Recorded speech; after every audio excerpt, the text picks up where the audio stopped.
Is brought to you by Shumash Casino Resort, where we are all about you. And Don Mattingly has put this lineup together, brought to you by Honda. Carl Crawford will be leading off in left, and Corey Seager, who is in every place in the batting order except first and seventh, batting second tonight. Utley at second base at third. Solana told you last minute scratch. The back is an issue for Adrian Gonzalez.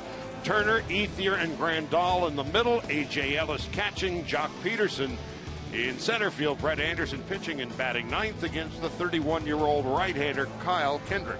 And the Dodgers have had success this year against Kyle Kendrick. Kyle Kendrick is 0-3 with a 6.35 ERA versus the Dodgers this season. And in his last game, he had some struggles, only going 4 innings and giving up 4 home runs and 6 earned runs versus the San Diego Padres. So they are familiar with him. And the one key thing is to get on him early. I mean, he has given up 10 home runs on the first 15 pitches of the starts he's made so far this season. Well, Kyle Kendrick has given up more home runs than any pitcher in Major League Baseball this year at 32, and he's got the highest earned run average of any pitcher with at least 100 innings. And for the Dodgers today, there is no more scoreboard watching. It's all about the game in front of them and Kyle Kendrick, because both the games that they would be watching out of the corner of their eye are over and decided. So I think to win this series, you're guaranteed to win the West. Concentrate on that. Dodgers, of course, the magic number remains at 2 as the Giants came from behind, and Jarrett Parker became the first San Francisco Giant rookie to hit 3 home runs in a game, dating back, of course, to 1958. Carl Crawford, Corey Seager, and Chase Utley will lead it off for Los Angeles at 87 and 66. Crawford at 264, 4 home runs and 15 runs batted in. Takes a strike, and it's 0-1. So Crawford last night was 2 out of 4. Seager and Utley to follow. And Kendrick, the 31-year-old right-hander, deals high and in. 1 ball and 1 strike. Kyle Kendrick started off the year back on April 7th with a 7-inning outing, 7 hits, no runs, no walks, 6 Ks. That was at Milwaukee. Been kind of downhill since then for him. He's a career 500 pitcher as Crawford swings and misses, and it's 1 ball and 2 strikes. Really, no matter where you look with Kyle Kendrick's year here with the Rockies, it looks bad. It's a 6.37 ERA, highest ERA for any Rockies pitchers with 100 innings since 1999. 1 ball, 2 strikes. Fouled off to the left and out of play. Kendrick came up with the Phillies in 2007. His career ERA is about 4.5.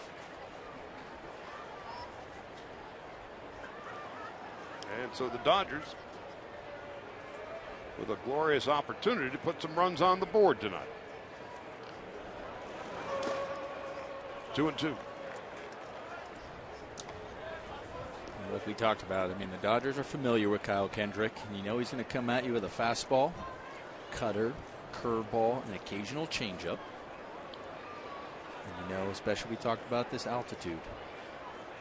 They don't break quite as much. They try to get them up in the zone. So we're underway. The Giants have won. The Mets have won. And Crawford takes inside and low, 3-2.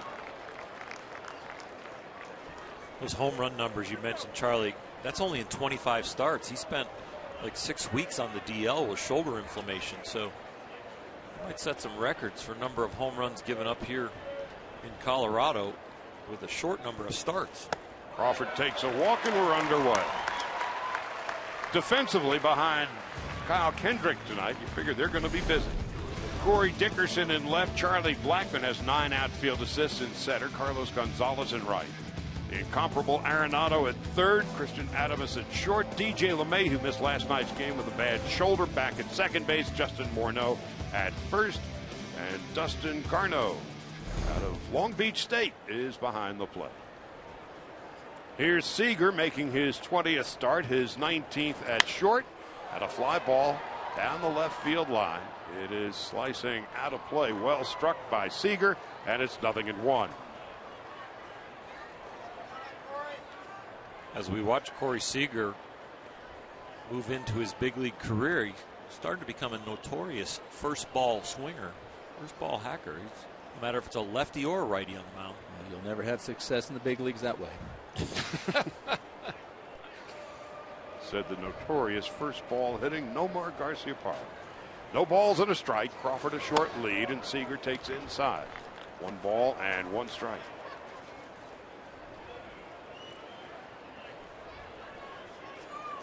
Chase Utley is on deck. You could not have a more perfect late Saturday afternoon, early Sunday evening than what we have here in Denver tonight. Here's the 1-1. Seager takes up and in, and it's 2 balls and a strike. The only thing that would make it more perfect, Charlie, is if the Mets would have lost and the Giants would have lost. We have no control over that. I think I said Dustin Garneau went to Long Beach, say Cal State Fullerton, and so I apologize for that.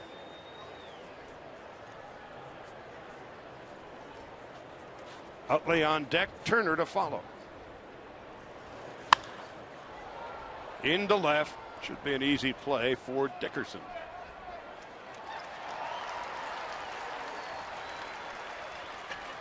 First out, Chase Utley coming up.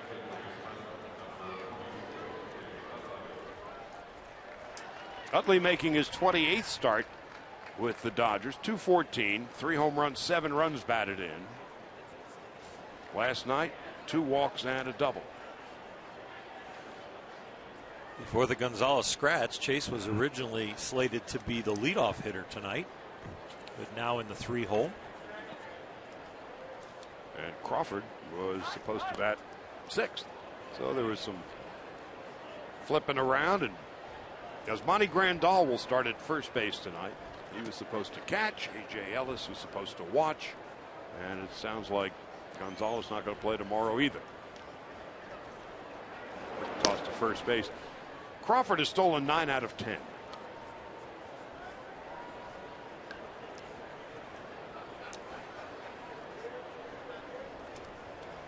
Dodgers, of course, would love to get off to the early lead. They're 63-20 when they score first. And only Ichiro has more stolen bases in the big leagues among all active players in Carl Crawford. Carl has fought leg problems throughout his career. He'd had more bags. It's never lost his wheels. It's just sometimes they're a little bit sore, or he's on the DL and doesn't get the opportunity. But when he is healthy, he is definitely a bandit. 1 ball and no strikes. Crawford the lead. I remember playing against Carl Crawford. You know, he's so, and I also worked out with him in the offseason. He's extremely athletic, aside from the speed that he has, but the athleticism is incredible. He was one of the tougher guys that even in a rundown, you know, in the big leagues, a rundown, right, where you're like, okay, it's supposed to be, that it was hard to get him out in a rundown. Here's the 1-0 to Utley. With the shift on for Chase, he takes a strike, and it's 1-1.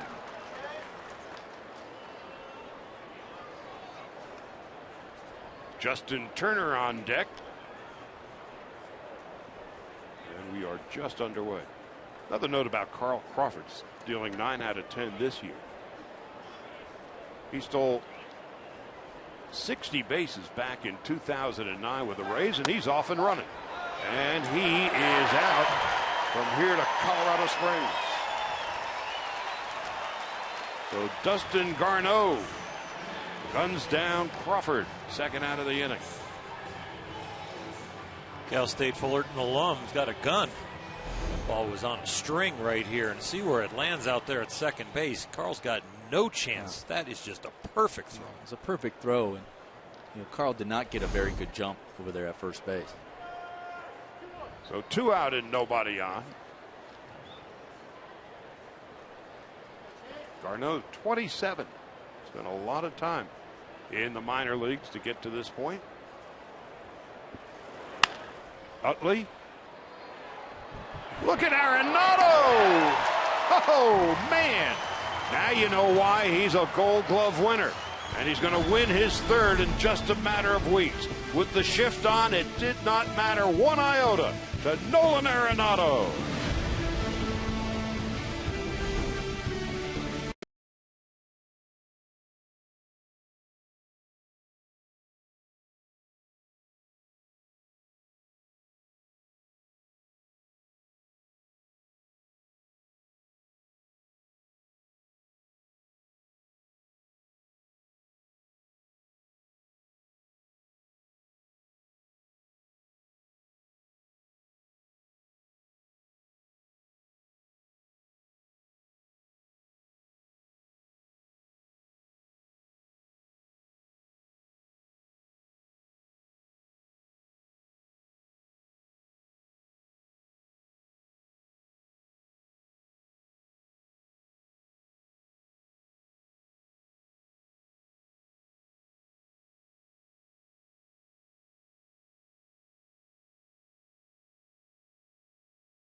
and 90, and here is the lineup he has constructed, courtesy of Honda, with Charlie Blackmon leading off and DJ LeMahieu at second base.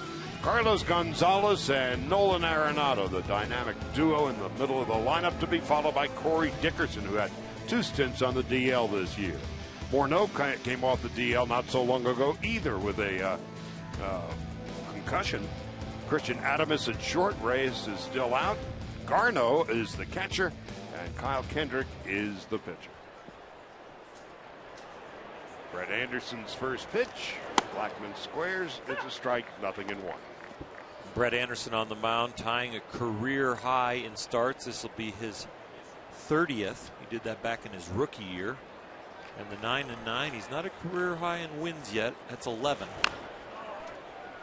The thing about Brett, the background here is about the year. He was a question mark health-wise coming in, and he has been solid. He's really saved this rotation, moving up to the 3 spot. But right now, there's a little battle between he and Alex Wood for that 3rd spot in the rotation for once the Dodgers clinch. Anderson has gone on at least 5 days of rest in each of his last 3 starts. He prefers 4 days, and statistically, there's a reason for that. On 4 days rest this year, 7-2 and a 3.29 ERA. On 5 days rest, he's 1-6 and an ERA of over 4. So he is well rested. He's in his comfort zone, and Blackmon with a base hit into center field past a diving Chase Utley.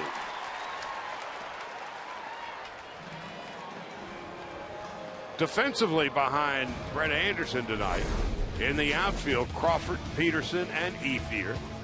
Turner, Seager, Utley, and Grandal in the infield. A.J. Ellis is behind the plate. And that will keep A.J. Ellis on his toes, and Brett Anderson as well. And they should be on their toes, especially with Blackmon at first base. And he's got 41 stolen bases. And guys who like to steal the base, especially off lefties, they like to go the very first pitch on the first move. We'll see if Blackmon is thinking about that right now. Blackmon's 41 stolen bases, the most by a Rocky since Little Willie Taveras, who stole 68 7 years ago. One up the first base line, and Anderson is going to let it roll and hope it goes foul, and it doesn't. That's where you're thinking the grounds crew.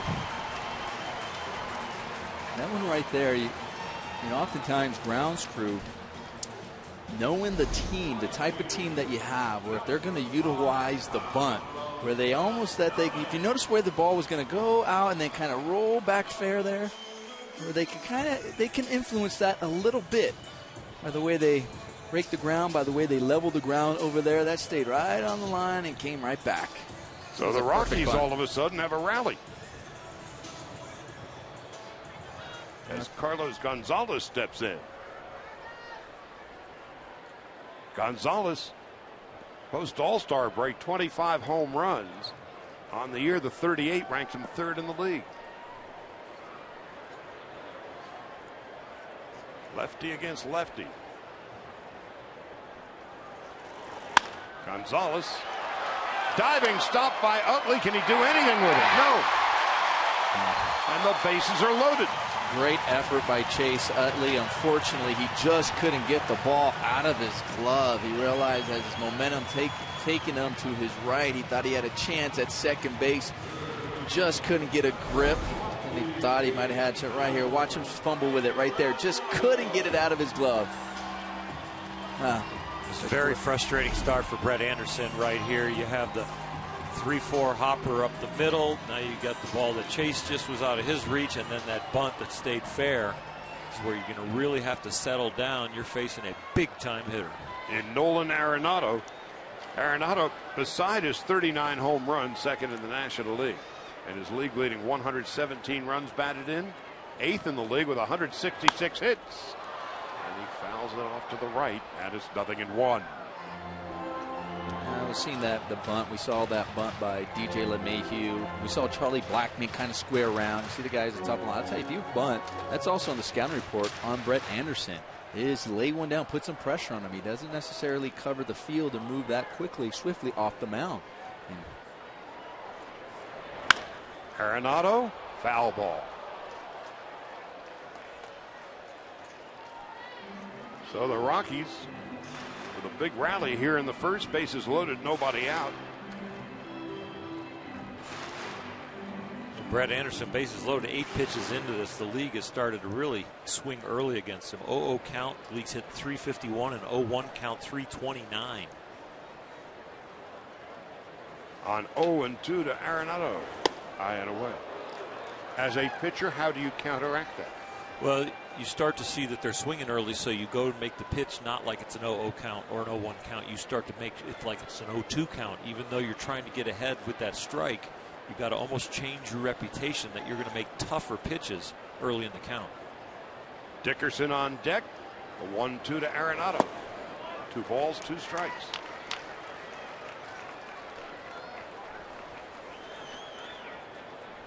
Orange County, El Toro High School, Nolan Arenado. Rapidly becoming one of the elite players in the game. Blackman, LeMahieu, and Gonzalez on the bases. The 2-2. Fly ball center field. Jock Peterson going back. Way back. And it is gone. A grand slam for Nolan Arenado. And just like that, the Rockies take a 4-0 lead. His 40th home run. He now has 121 runs batted in.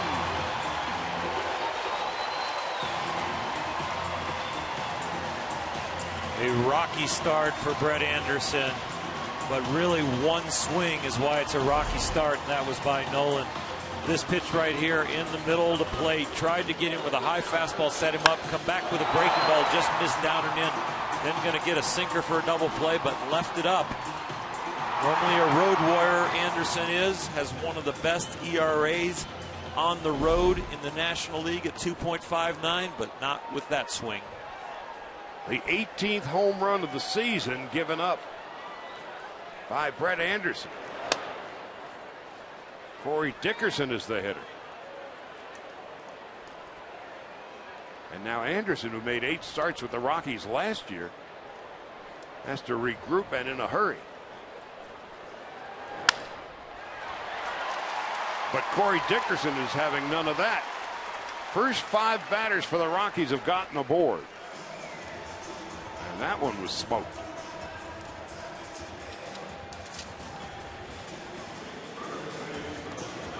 Immediately something like this happens to your starting pitcher. You're looking at the pitch count at 13. You're saying, okay, we're down by 4, but we're going to need some distance out of Brett. So you don't want to just go 1 or 2 innings with him. You want to protect the bullpen and let him keep pitching, but you're going to have to start finding some outs. Morneau has had neck and concussion issues this year, thus his limited number of games. 304, 3 home runs, 11 runs batted in. As he takes a strike, it's 0-1. So the Giants won, the Mets won, and the Dodgers are getting crushed here in the first inning. Little chopper. This is going to be trouble. Utley's got nothing to do with it. So the first 6 batters for the Rockies have gotten aboard. It's like the twilight zone out there right now for Brett Anderson. When they hit it softly, it finds a hole or stays on the foul line. When they hit it hard, it's gone over the fence. You'll see the reaction of Brett after this play maybe, but he just kind of bends backwards and goes, what do I need to do? Christian Adames stepping in. 4 runs, 6 hits, 15 pitches, and still nobody out.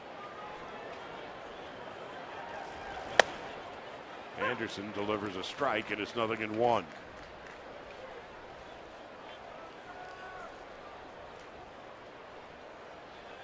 There's not much at this moment that Honeycutt and Mattingly can do. Well, the action for Rick Honeycutt is going to be probably not to get somebody up in the bullpen, but to judge when he wants to use his visit to give Brett a little breather. It's looking like this might be a 30-pitch inning, and so you don't want him to do that without at least getting a little bit of a blow. Adames, 3 RBIs, lines it foul. One thing Brett's been able to do, obviously, struggling here early, and they're getting some runs up, but when he has guys on, and it looks like, all right, it's really going to be that, he's able to get that ground ball for that possible double play, and that could be huge right now. Well, by and large, he's a ground ball pitcher. And there's another sinker. Grandal finally get the first out. Morneau forced at second. Dickerson goes to third. Adames is aboard. Now you'd love the ground ball double play. You could actually talk yourself into saying this was a good job of holding the damage down, even though you give up the granny. With the way the ball has been hit and the way it has set the table before the home run, you're going to give up home runs to that guy. You just don't want people on, but as far as people getting on, it wasn't really Brett's fault. Arenado's third grand slam of his career, first of the season. And Dustin Garneau stepping in. 2 home runs and 8 runs batted in. First and third, and still but 1 out. And a bunt foul.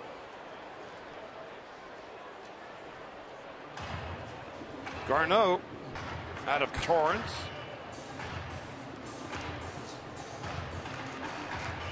Turned 27 last month, so he's been kicking around for a while. We were just talking about that bunting against Brett Anderson. See that effort there, man, on third base, and he was trying to go to first base, and why not? Because Brett Anderson falls off. We talk about how he gets off, and then you also have Yasmani Grandal, not your regular first baseman, over there. So that was more like a safety squeeze as compared to just a regular squeeze where the runner at third base was trying to read that. If it gets by Brett Anderson, he scores easily.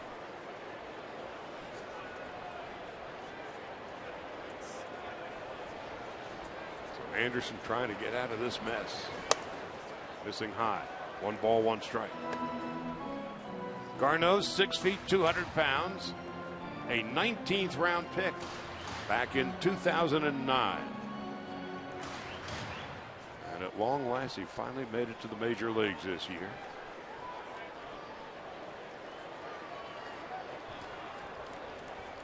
Dickerson at third. Adames at first. 5, 4, and 3. Double play to end the inning. The damage is done, however, as the Rockies come up with 4 runs and 6 hits. Nolan Arenado cracks his 40th home run of the year with a grand slam. He now has 121 runs batted in. The Dodgers have some work to do.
Six days from now, Friday night fireworks brought to you by Denny's. Come on out next Friday, October the 2nd. Take your place on the field for a fireworks show featuring a salute to Hispanic Heritage Month. For more information, go to Dodgers.com/promotions. That was the low-calorie variety, as Justin Turner will lead it off in the second. The Dodgers down 4-0. Kyle Kendrick has been staked to the big lead. Kendrick, however, has a .637 earned run average. That is the highest ERA of any pitcher with at least 100 innings of work this year. So the Dodgers at least feel like they can stay in this game. Turner at .288 takes a strike, and it's 0-1. Ethier and Grandal to follow. So Turner battling knee issues. Did not play last night. Utley made his second big league start at third. 1 ball, 1 strike to Justin Turner. Career high 15 home runs, 55 runs batted in.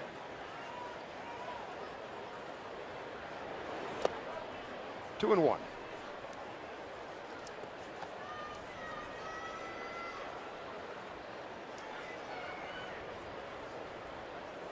In the American League, the Blue Jays won, the Yankees won. Twins and Tigers are tied at 2. The Astros beat the Rangers as Turner takes low and outside 3-1. Cleveland barely a heartbeat, and they have a 6-5 lead in Kansas City in the 4th. Congratulations to the Mets, who won the National League East. Turner takes a walk to begin the 2nd. Kyle Kendrick walked Carl Crawford in his first inning, but pitched through that with the stolen base attempt that got thrown out, and then an unbelievable play by Nolan Arenado, who backed that up with a grand slam. Yeah, just in the first inning. That's an impact player. Boy, is he ever. Ethier stepping in. Andre at .293 with 13 home runs, 45 runs batted in. Arenado, a spectacular defensive play in the top half of the first and the grand slam in the bottom half of the first. And Ethier with a fly ball to right. And this one is on its way, and it is long gone. Andre Ethier's 14th home run of the season. This has the makings of a Coors Field shootout tonight. It's 4-2 as we're just here in the 2nd. I'll tell you what, Charlie. The fans were here, Dodger fans were here early to watch batting practice. They would have seen that home run coming, because Andre Ethier today was hitting balls in the 2nd deck exactly where this ball goes. He was taking swings. He had a round where he hit about 5 in a row in the 2nd deck. So he had the home run swing going, and he carried it into the ball game, and he crushed that one. 33rd home run given up by Kyle Kendrick this year. That's the most in the majors by far. Grandal takes high and outside, 1 ball and no strikes. Or if you're a pitcher, you're Brett Anderson, gave up the 4th spot, and then you see your team at least put 2 runs on the board. How does that just make you feel in going out for the next inning? Getting right back in the game. Yeah. I mean, that's as big a pick-me-up as the double play ball that got him out of the inning. And he's 1st and 3rd. He's given up the granny. He's down 4-0. He gets that double play ball. He feels a little bit better. I saw Yasmani Grandal actually follow him into the dugout and talk to him as he was walking off the field, encouraging him. Grandal, the switch hitter. 3 balls and no strikes. Kyle Kendrick is now 1 home run away from tying the all-time record for most home runs given up by a Rockies pitcher here at Coors. Pedro Stasio in 1999 gave up 22. Grandal takes a 4-pitch walk. Bohannon did it also, 22. Kendrick's now got 21. And 33 all told.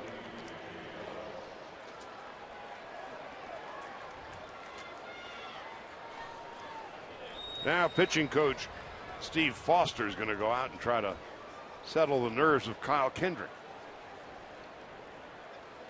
A.J. Ellis, like so many hitters, have enjoyed their visits to Colorado. And Kyle Kendrick, like so many pitchers, would prefer to pitch elsewhere. If you get shell shocked out there on the mound and it gets into your delivery, where it gets into your delivery is right at the end, right at release. And if you pull out of your delivery because there's a little fear factor in there at release, that's going to elevate the ball and it's just going to make it worse. Ellis with 6 home runs and 17 runs batted in.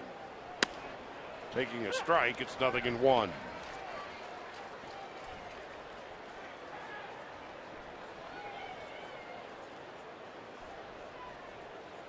Well, the pitch count at 26. 16 of them have been balls. But he quickly gets ahead of Ellis, 0-2. Jock Peterson on deck. Ellis looks at home plate umpire DJ Rayburn as if to say, "You sure about that one?"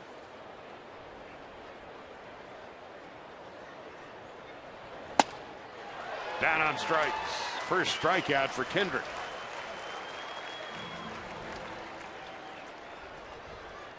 Now here's Jock Peterson. That is what is known as a good visit by pitching coach Steve Foster. You something good, you lock your pitcher back in after visiting.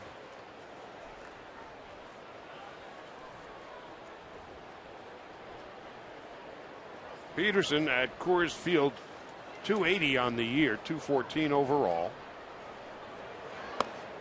Takes a strike, it's 0-1.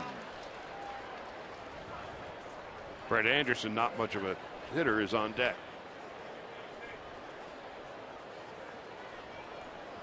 So Ethier with a 2-run home run has the Dodgers back into the game. And Peterson fouls it back. It's 0-2.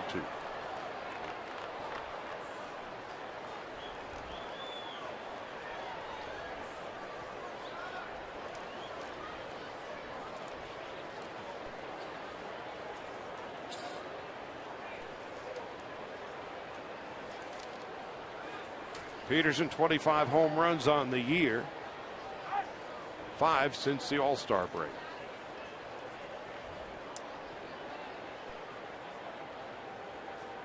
Dodgers and Rockies, final game between these two teams tomorrow. First pitch, 1:10. And the 0-2. Inside, 1 ball, 2 strikes. It'll be Alex Wood and then Chris Russin. And then on to San Francisco. Monday night, Greinke and Peavy. Tuesday night, a couple of pretty good left-handers. Kershaw and Bumgarner. Wednesday, Bolsinger and Leake. Here's the 1-2. Outside, 2 balls and 2 strikes, and the Dodgers would love to make those games utterly irrelevant. But they really aren't, because they still have to worry about the Mets and the home field advantage. Exactly. If you don't want to make 2 trips to New York, and the plan coming in here to Colorado was to make those games irrelevant as far as the division was concerned. Peterson, and this should be an inning-ending double play as Morneau digs it out. 2 runs on the Ethier home run, his 14th of the year. Your dinner with Andre. He now has 47 runs batted in. 4-2 after an inning and a half.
bottom of the second inning. Brett Anderson back on for his second inning of work here at Coors Field, and the Dodgers will soon be getting back another reinforcement. The good news for Kike Hernandez and the Rally Banana fans. He was placed on the DL on August 31st, the left hamstring strain, but he has passed all of the tests that he needed to do at Camelback Ranch in Arizona. He will be activated on Monday and return to the team in San Francisco, guys. And tonight is the 25th game he has missed on the DL. Kyle Kendrick leading it off and takes high and outside, 1 ball and no strikes.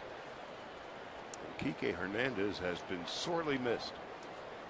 He can play all over the field and certainly is a big energy source as Kendrick takes low 2-0.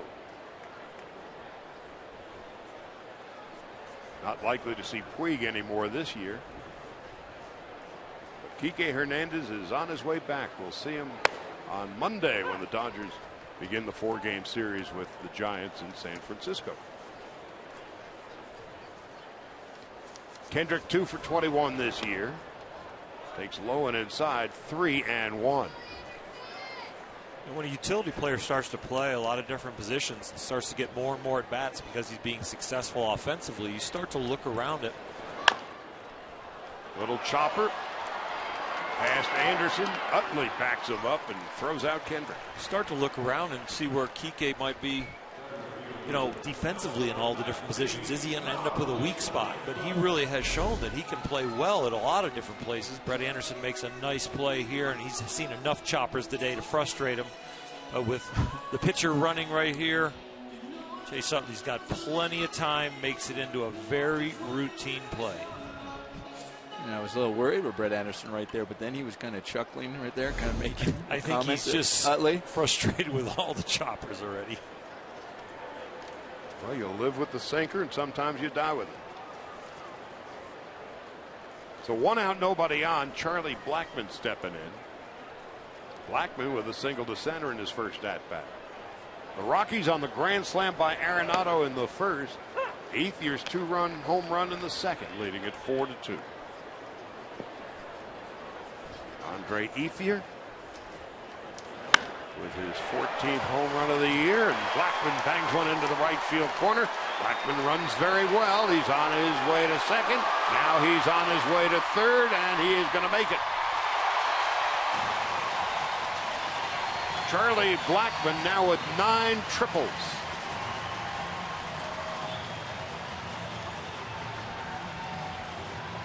And he was thinking triple right out of the box. I mean, he crushes that ball down the right field line, turning on this ball in the inner half. Low and in is where lefties like it. That's exactly where that pitch was. You know your home field. You know when if you get one down the line. It also took a big kick off the wall down there from Ethier when he kicked away from him, so he was able to get to third. The Dodgers have to bring the infield in. Blackmon ties Arizona's David Peralta with 9 triples, and he comes in to score easily on the LeMahieu base hit. It is 5-2 Colorado. A ball hit like this in another ballpark, the outfielders are a lot shallower, and it maybe hangs up there long enough for somebody to catch. Speedy in left and Speedy in right are the Dodgers with Crawford and Peterson. But this ball, as soon as it leaves the bat, is going to fall in no matter what. You see how deep they are because of the air here. Well, yeah, and then you have your infield in, and it's just such a big gap out there. And I'll tell you, the Rockies with that trip, they lead the NL in triples in Blackmon's, and it says a lot because it's not surprising because the outfield is so big. Gonzalez the hitter, and LeMahieu has 23 stolen bases in 26 tries.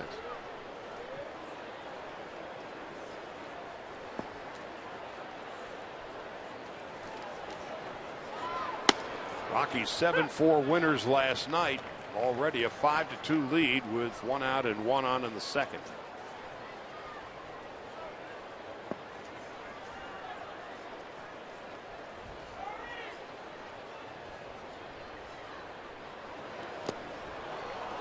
Nothing in 2 to Cargo.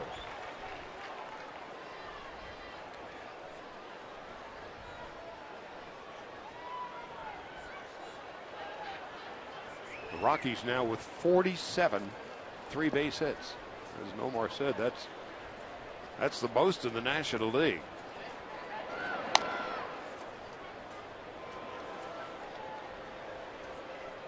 A.J. Ellis knew that Brett Anderson was going to first right there. So as Brett was going to first, A.J. shifted underneath the hands of Cargo. I think they're going to go away now. They do. And this is going to be a double play. And that is going to end the inning. The Rockies come up with another run, 2 hits, leave nobody. We'll go to the third, 5-2 Rockies.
Two-run home run to Andre Ethier in the second. That was the 33rd home run he has surrendered this year.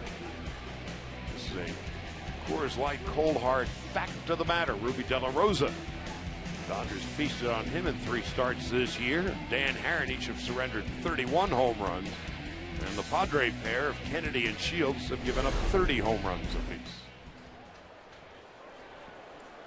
Brett Anderson will lead it off. 5 runs and 8 hits for the Rockies already. Dodgers 2 runs and the solo home run by Ethier, at least the 2-run home run, the only hit.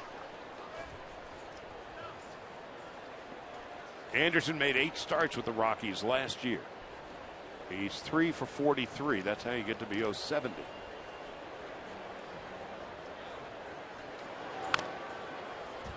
Nothing in 2. Crawford and Seager to follow.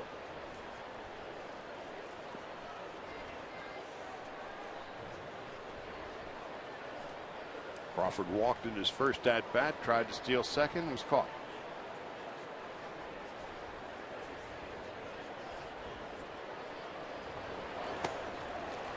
Second strikeout of the game for Kendrick, and that is the first out of the third.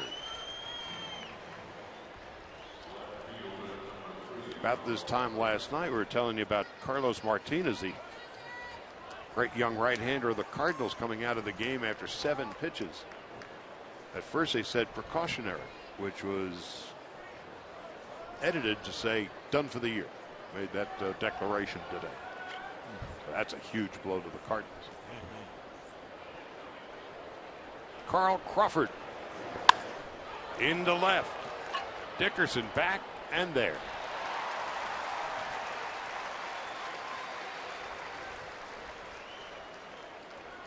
So quickly 2 out and nobody on.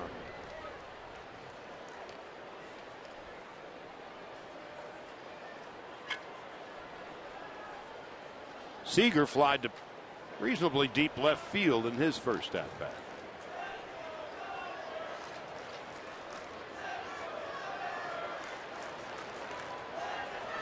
Seager's 20th start, takes high, 1 ball and no strikes. Rollins with the off night tonight.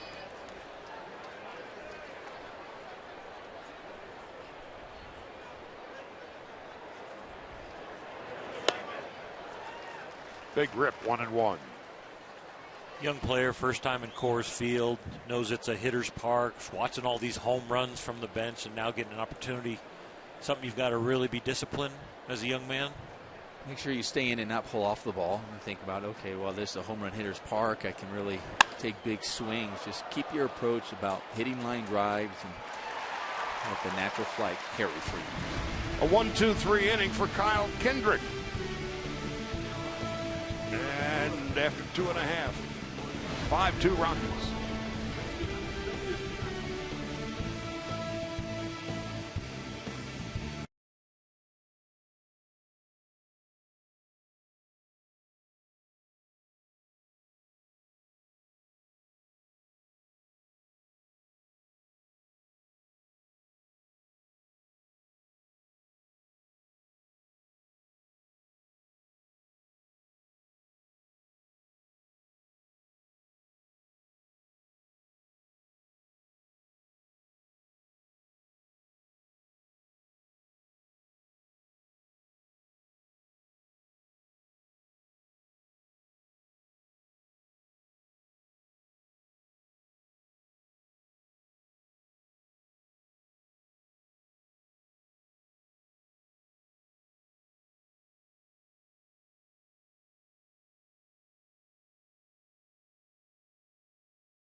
Dodger Baseball on Sportsnet LA is brought to you by the 2015 Jeep Cherokee with an EPA estimated 31 highway MPG. It's the perfect choice. Visit Jeep.com today.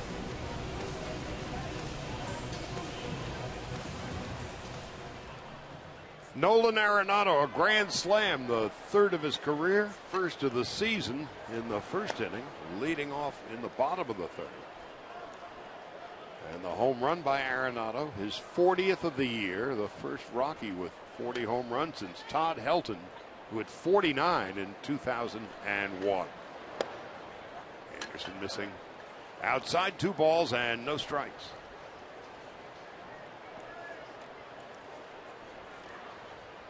Corey Dickerson on deck, Justin Morneau to follow. 2-1.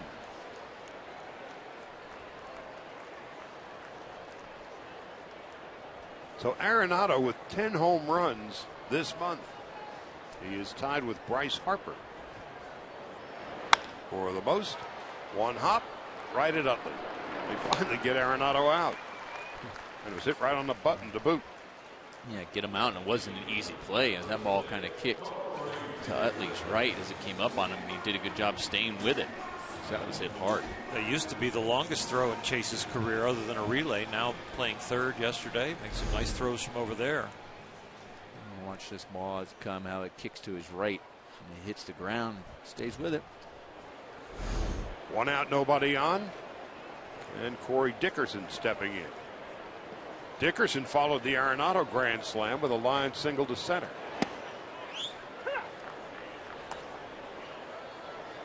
Dickerson, a couple of stints on the disabled list this year. Thus only 194 at-bats.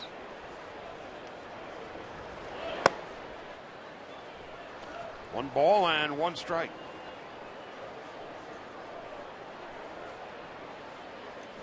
He had a rib fracture and plantar fasciitis. Not at the same time.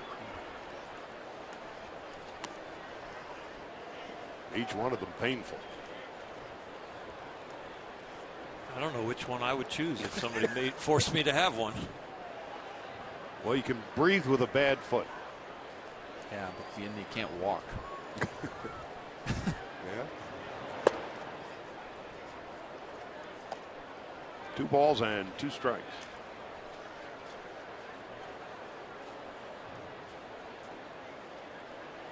Justin Morneau is on deck.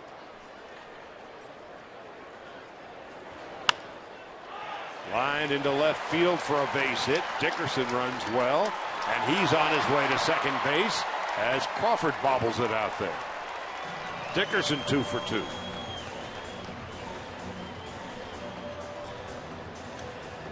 Corey Dickerson is a really, really good hitter. Coming into this game was batting .320, just raised his average 327 with that hit going the other way. But his eye-hand coordination is incredible.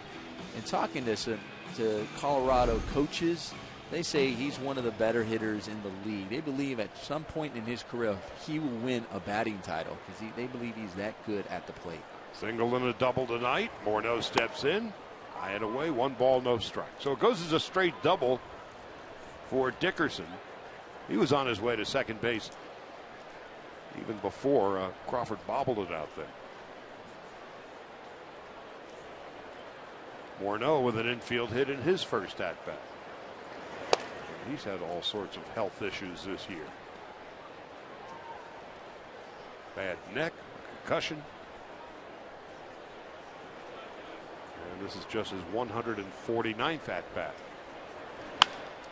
Into left, Crawford going back.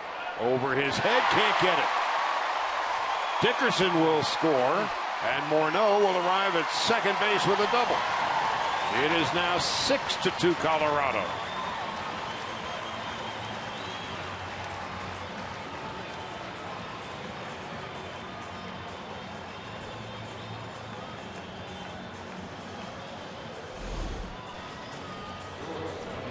Justin Morneau hitting this ball to left field, but watch, Dickerson has to wait to see if he catches it. And Carl Crawford just immediately goes to second, just assuming, okay, he's going to score easily. But if he happened to throw that to Corey Seager, who was out there as a relay, who wasn't lined up to go to second, was lined up to go home because there might have been a play, if he hits Corey Seager at home on Dickerson. And now Adames is going to be intentionally walked. Just before that first pitch, Mattingly screaming at A.J. Ellis, give him 4.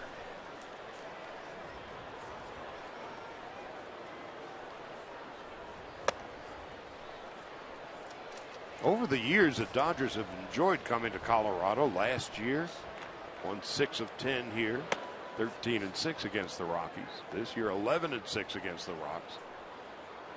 But last night, a lethargic performance. Rockies 7-4, and tonight, Colorado's just beating up on Brett Anderson. You wonder about that intentional walk. Take a look at the scoreboard up there, the batting averages of the next 2 hitters. You see the 161 in the 8-hole, which is coming to the plate now, and then the 175 of Kyle Kendrick. So Don Mattingly avoiding that 283. Garneau bounced into a double play in his first at-bat. And Kendrick hits like a pitcher. First and second, one already in. A little chopper. In comes Seager. He'll throw at Garneau, but Morneau goes to third, and Adames goes to second. Second out of the inning. Still getting those little choppers off of Brett Anderson with that sinker and that ground ball. And, I was talking earlier about the bunts and how the grounds crew can affect some of those things based on your team. If they bunt, if they don't, they can actually have the ball roll away from the fouls if they're not a bunting team. But also they can also do things with a pitcher who is sinker. Obviously you're away with Brett Anderson, but if you had Brett Anderson as a home, you'd wet the dirt in front of home plate. And you wouldn't get those high choppers. They try to soften the dirt because of a sinker ball or to try to get just more ground balls. Kendrick bounced to second in his first at-bat. There's a strike, 1-1. So arid here that the ground dries out so fast. You almost have to go with excess soft dirt in front and kind of have it broken up to not get those choppers that Brett has been fighting tonight. But they're surely not going to manicure the field for him. No. Anderson has given up 6 runs and 10 hits.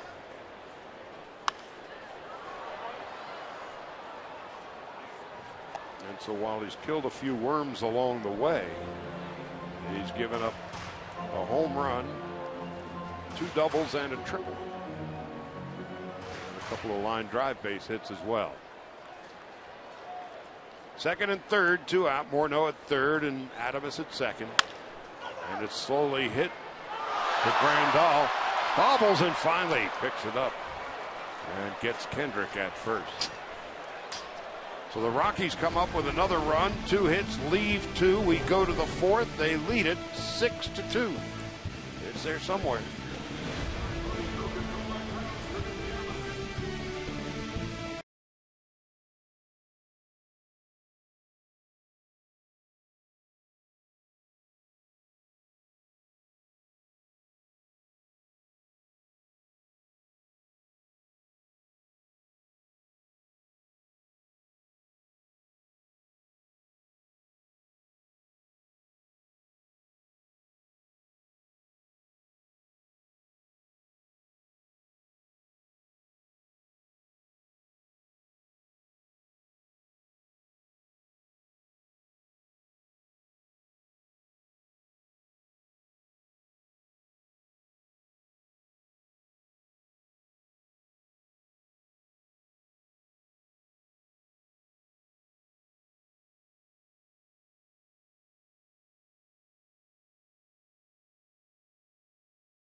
It's your chance to be a part of postseason baseball excitement. Limited tickets to the Dodgers' potential home games for the National League Division and Championship Series are on sale now. Visit Dodgers.com/postseason to order yours today. The way things are going tonight, only one team is playing under the full moon. As we head to the fourth, it'll be Chase Utley, Justin Turner, and Andre Ethier.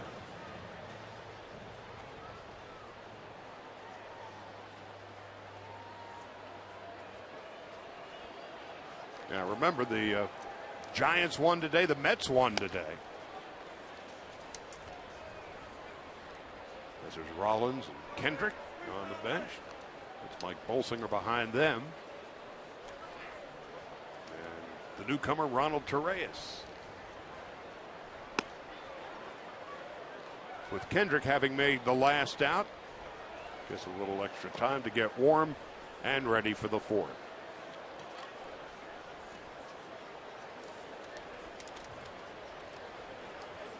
So Rollins and Kendrick with the night off tonight. Utley is at second and Seager is at short. And here's Utley leading it off. Robbed of a base hit in his first at bat on a spectacular play turned in by Nolan Arenado. Rockies with the shift on as they had for him in his first at bat. And Arenado ranging to his left to the glove side. Made a terrific play to Rob Utley.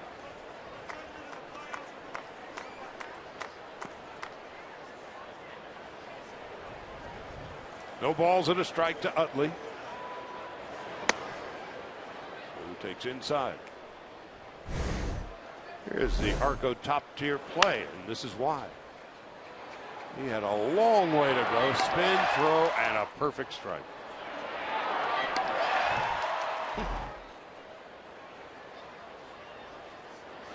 And Utley trying to beat the shift that way, and Buck wasn't near the line nearly enough.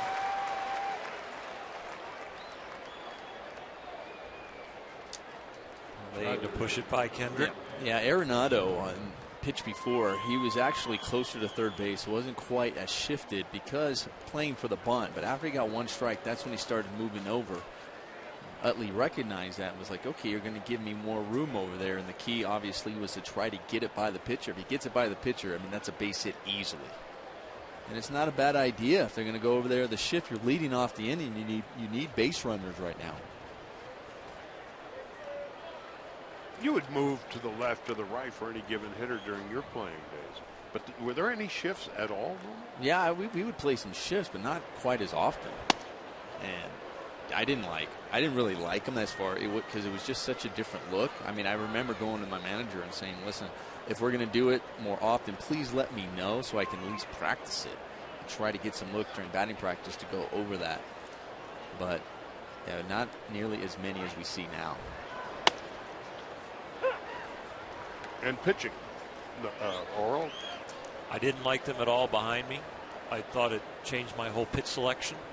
And sometimes if they still wanted to shift and I had no say, then I felt like a few of my weapons were taken away from me. Felt like one speed or the other was going to be something that I'd have to stay away from. Either have to stay away from the hard fastball, so that, or the slow breaking ball, depending on which way the shift was going. Usually it's to the pull side. 2-1 to Turner. Walked in his first at bat and came around on the Ethier home run. Now it's 3-1.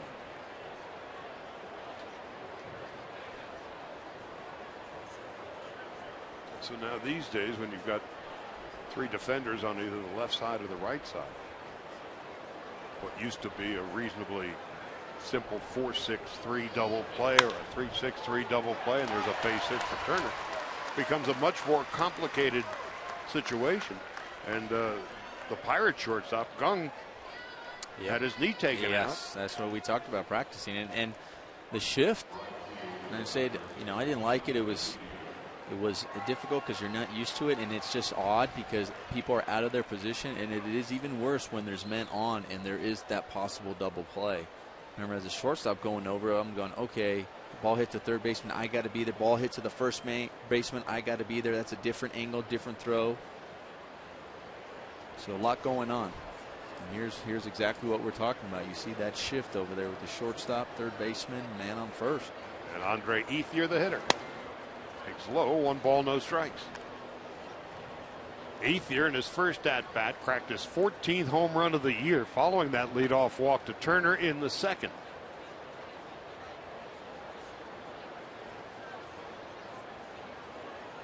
Ethier 10 years in his career with the Dodgers.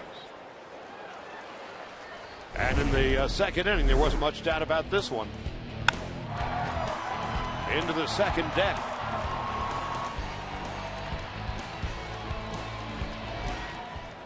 Ethier sitting on 299 career doubles.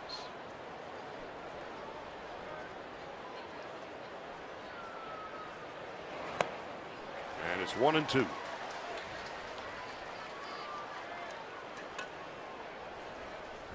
So the Rockies on the grand slam by Arenado in the first, and solo runs in the second and the third, leading it 6-2. Grandal on deck.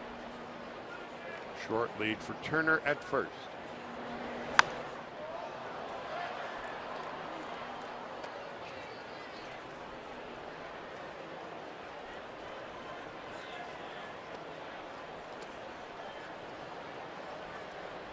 Andre Ethier, maybe the best trade Ned Colletti ever made, was his first one, getting Andre Ethier from the Athletics for Milton Bradley.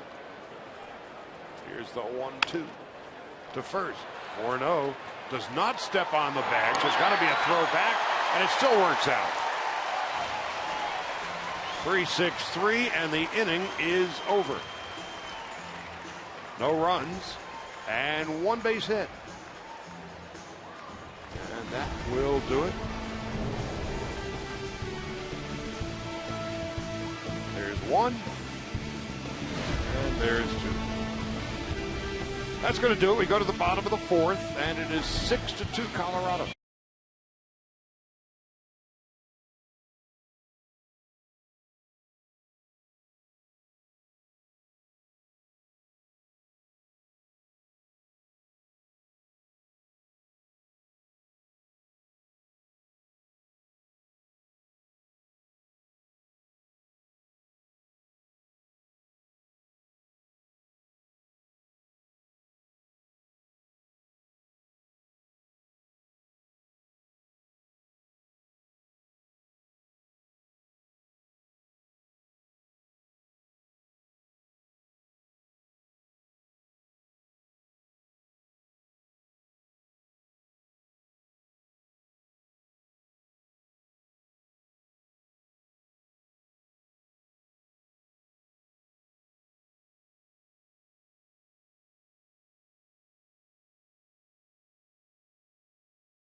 First base, considering the late scratch to Adrian Gonzalez, who is dealing with a back issue. Don Mattingly certainly could have gone with Scott Van Slyke at first base, but said he felt that Yasmani Grandal was swinging the bat well in the game yesterday and felt comfortable enough with him at first defensively and wanted to get A.J. Ellis behind the plate. He feels that A.J. Ellis and Brett Anderson have been working well together and certainly establishing a comfort level.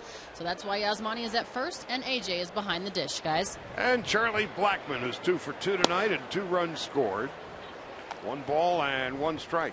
For Grandal over at first base, he's played there a couple of innings this year. It's his first start.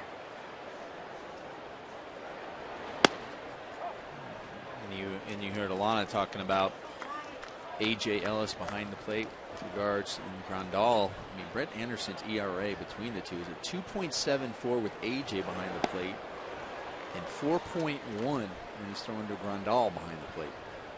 When Tim Wallach walked into Mattingly's office a few hours ago and said, Gonzalez is not good to go today, Donnie immediately said, let's go with Grandal at first for precisely those reasons. Feeling that you get a little more offense out of Grandal's been hitting a little bit better, and certainly the lower ERA with Ellis behind the plate catching for Brett Anderson.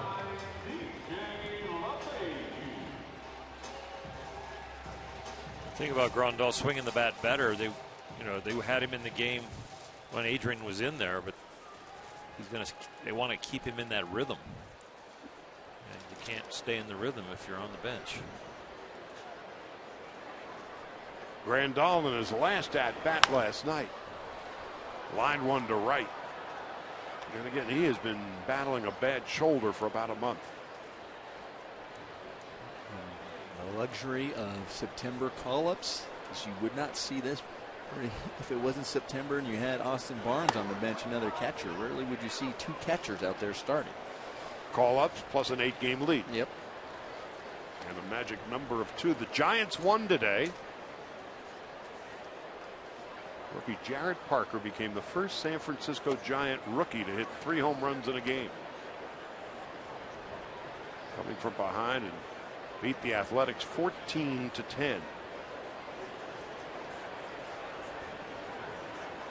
2-1 to LeMahieu. So the trip down memory lane with Tim Hudson and Barry Zito. Well, it was a sentimental journey, period. Both of them got cuffed around early, and then it became a slugfest, and the Giants scoring late came from behind to beat the A's. 3-2 to LeMahieu. At 3:05, and there's Gonzalez on deck. LeMahieu is the 9th leading hitter in the league. Missed last night. He's had a tender shoulder. And Anderson, his first strikeout of the game, and LeMahieu looks back at DJ Rayburn. One DJ to another, and not in agreement. Breaking ball down and in. Had a chance to have gone over the plate. I think he got it. AJ does a nice job framing it, not taking it away from the strike zone. So that's the second out of the 4th, and Carlos Gonzalez steps in. Gonzalez 1 for 2. Swings and misses, and it's 0-1. The Rockies pounced on Brett Anderson early. First 6 batters got aboard. The first 4 would score on the grand slam by Arenado, who's on deck.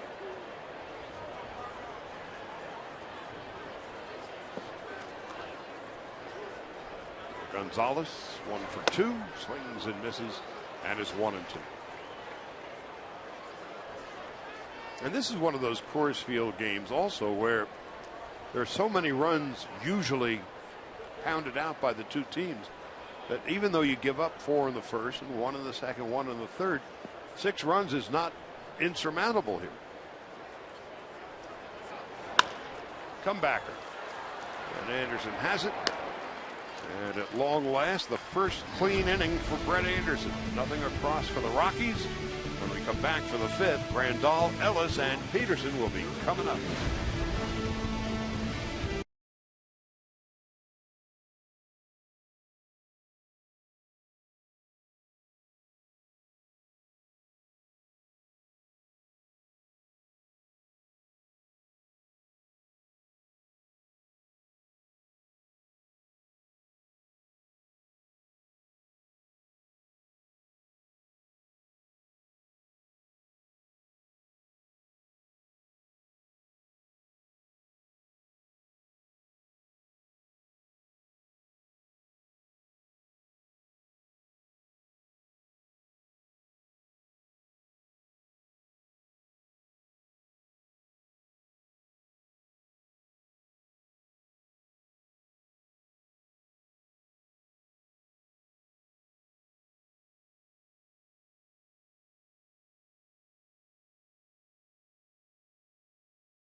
Day on an all-new Backstage Dodgers. Rookies Jock Peterson and Scott Schebler helped Tommy Lasorda celebrate his 88th. Plus, Vin Scully breaks a Guinness World Record. Don't miss Backstage Dodgers this coming Thursday, 7 o'clock on Sportsnet LA. So the Astros won today. I don't know if you saw that collision yesterday between Altuve and Correa. Altuve took a forearm right into the mouth, had to come out of the game. Plays today, what does he do? Hits 2 home runs. Yasmani Grandal leads off in the fifth. Fouls it off, it's 0-1.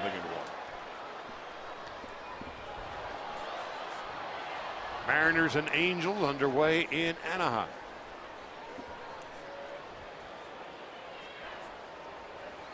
The wild card race in the American League. We'll go down to the final day and then some. Grandal takes a breaking ball. Angels have a big game against Seattle at home. They've started in the first, 0-0.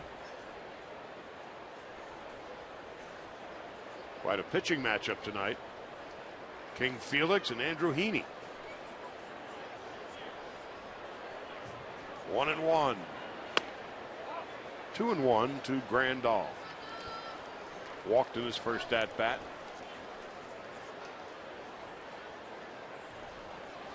Kendrick has held the Dodgers to 2 base hits. Rockies have 6 runs and 10 hits. And Grandal into right center. Here's Charlie Blackmon. That's a pitch, and that's an example of Grandal being off. We talked about the struggles he's had, and Manley put him in saying that he swung the bat better yesterday, liked the way he was swinging, and really trying to get him hot. But right there, that was a ball that he just misses. Even the strike before, the one that he fouled off as well. I know he was frustrated with himself. It's when you're struggling, it's not always just about the outs or the strikeouts. It's about the ones that you know you should be hitting or squaring up and you don't. Stretching out that left shoulder.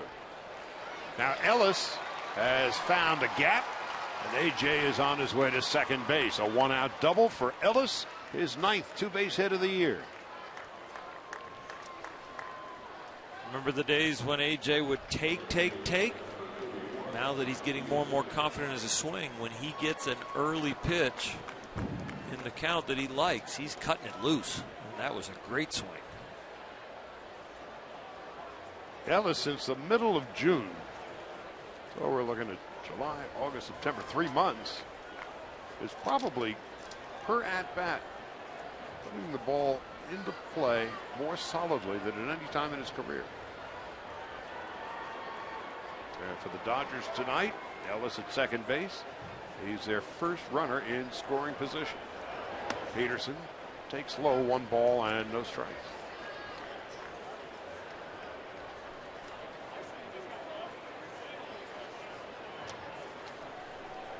Brett Anderson leaning against the railing, due to hit next, but Adam Libator, the lefty, is warming up in the Dodger pen. And Peterson pops it up. Adames, 2 out. Anderson's been called back, and Alex Guerrero is going to pinch hit for him.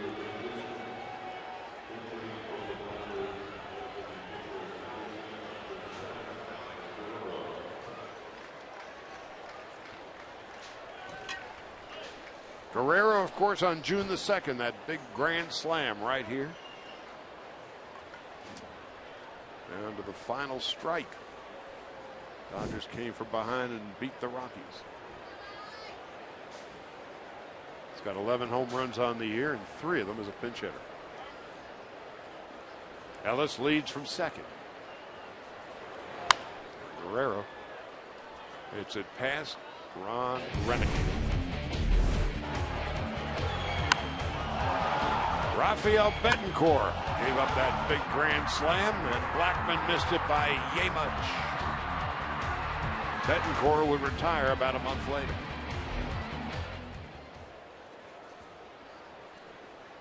No balls and a strike to Guerrero.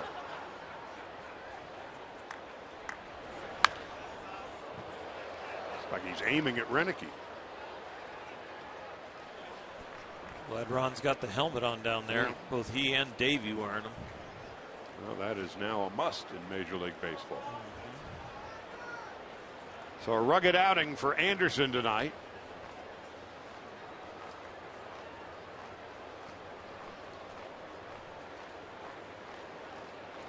Looking ahead to the postseason. Last night, Bolsinger, 4 innings, 7 runs, 7 hits. Into short center. LeMahieu can't hang on, and Ellis will come in to score. That makes it 6-3. LeMahieu like a wide receiver on a fly pattern and couldn't quite reach it. Well, Alex Guerrero gets jammed here, and you see LeMahieu putting a hand up because he had a beat on it, and he knew his center fielder was a long way, just to let him know, don't come diving at the ball, don't try to slide, because he was going to make an effort for that. Not an easy play. Would have been a tremendous play if he came up with it. So the Dodgers back to within 3. A Guerrero RBI. He's at first base. And Carl Crawford coming up. 2 out, a run into the 5th. And again, this is one of those Coors Field games where 3 runs is a pittance. Especially when you've got Kyle Kendrick on the mound, who's given up 33 home runs this year. So anytime a guy's on, you're feeling like one swing. We are way back in this game. 1 run down right here. He's given up 33 home runs this year, including the Ethier shot. Into center. Blackman will track it down and call off Dickerson, and that's going to end the 5th. But the Ellis double, the bloop single for Guerrero. The Dodgers get a run after 4.5. Rockies 6-3.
Talking about the fact that both Ron Renicky and Davey Lopes are wearing helmets. Well, the reason for that in all of Major League Baseball came because of a very unfortunate incident. It happens to deal with a Rockies tie. Mike Coolbaugh was a minor league coach with the Tulsa Drillers, one of the minor league affiliates for the Colorado Rockies at the time. And unfortunately, he was hit by a line drive. It struck him in the neck while he was standing in the first base coach's box. Unfortunately, he ended up passing away.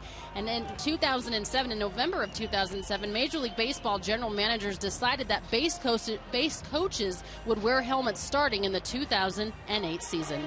And they've been doing it ever since. And I remember when Larry Boa was the third base coach for the Dodgers. Oh, was he upset about that. And they would ride him unmercifully out of the dugout. They'd say, hey, Larry, why don't you put some ice cream inside that helmet? But it is a must. It's a non-negotiable issue. And they'll be laid down the law. Now here's Arenado. In a grand slam. Third of his career, first of the season in his first at-bat.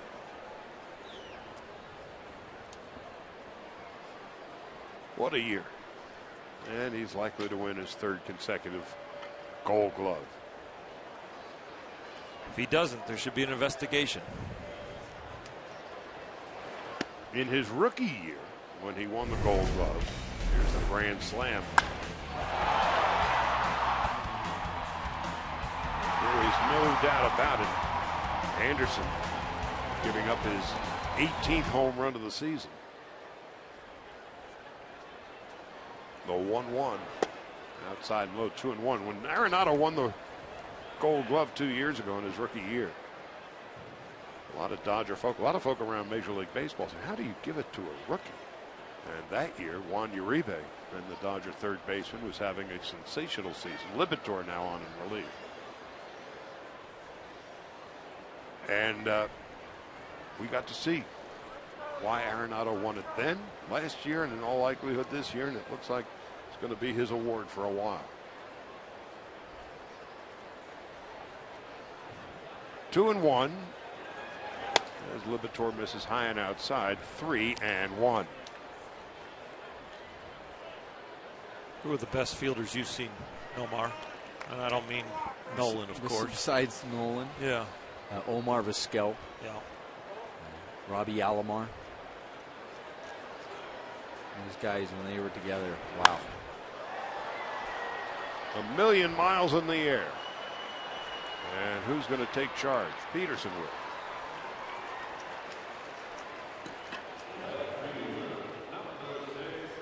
Scott Rowland was pretty good over there at third. Scott Rowland at third base. He was definitely really good. But you think Arenado's got a chance to be the best you've ever seen, he does. including the films of Brooks Robinson? You know, I haven't really seen that many films and stuff. He's just one for me that I get to see more often. So I haven't seen Brooks Robinson. I haven't seen much of Mike Schmidt, but from what I've seen, he has that chance. Breaking ball. 1-0 to Dickerson, who is 2 for 2 and a run scored. Omar Vizquel was the best that ever played behind me years I was with Cleveland. His hands are the ridiculous. flashiest and craziest plays I've ever seen. Ray Ordonez. Oh yeah, yeah.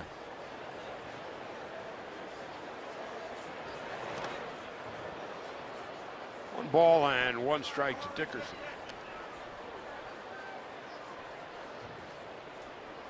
We've talked about Ordonez before, and the thing that was so remarkable to me, and I have to defer to you guys, he had like a new glove every week. Yeah. Usually you beat a glove in and you keep it for years and years and years.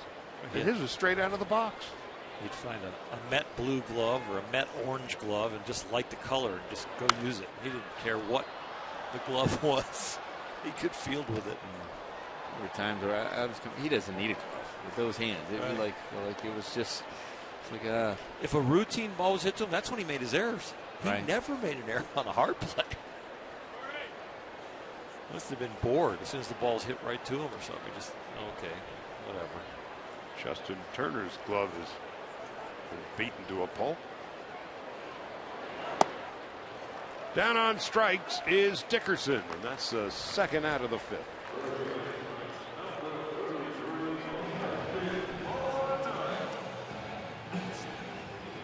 And how did you like your glove?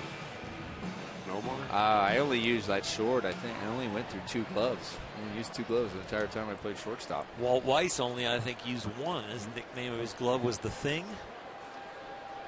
He used to keep sewing it together. Now Morneau lines up base hit into center field with 2 out in the bottom of the fifth. Justin Morneau is 3 for 3. They've got a mutual option, Morneau and the Rockies do, for next year. And Morneau is wondering, will the Rockies still be in a rebuilding mode, or will he be part of something that will rise from the ashes? And then the Rockies say, we need to spend $9 million on a fellow like Morneau. Obviously a great career hitter. Christian Adames, 0 for 1. And a walk, takes a strike, nothing in 1. When you went from your first glove to your second one, was it like separation, a divorce? You know, no, because what I would do is my glove just became used just for the game. So I would practice with the other one. So the other one was usually being broken in at practice, so it was ready. Turner with his beat up glove, and that's going to do it. No runs and 1 base hit, whatever works. We'll go to the 6th with Seager, Utley, and Turner coming up. Dodgers trail by 3.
Dodger Baseball on Sportsnet LA is brought to you by DraftKings.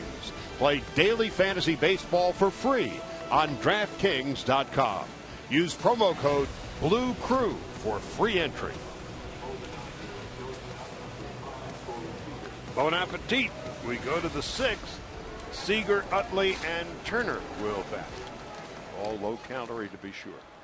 Meanwhile, Kyle Kendrick, in his last start last Sunday against the Padres, gave up 4 home runs in 4 innings. And on the first pitch, Seager with a long fly ball to left center field, 1 hop off the wall. And Corey Seager is on his way to third base, and he will make it a stand-up triple for Corey Seager. That is his first 3-base hit of his major league career.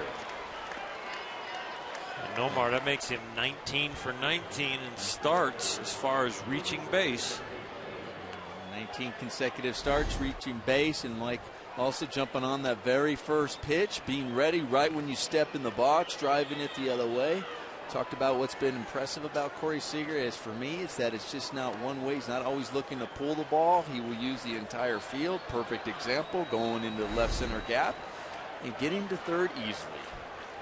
So the Dodgers, with Utley coming up, the Rockies willing to sacrifice a run with the infield back. Instead, Utley with a base hit to left. It is 6-4.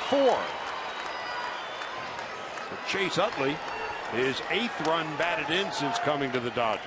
And it was interesting, they play Utley to shift, but with Seager getting on base, you had Arenado a little bit closer to third, and also on the 0-0 count, usually Arenado's right there, but if they had one strike, he would have moved over, and that would have been perfectly hit at Arenado had he had one strike, but it was open there. It goes the other way, beats the shift for an RBI single.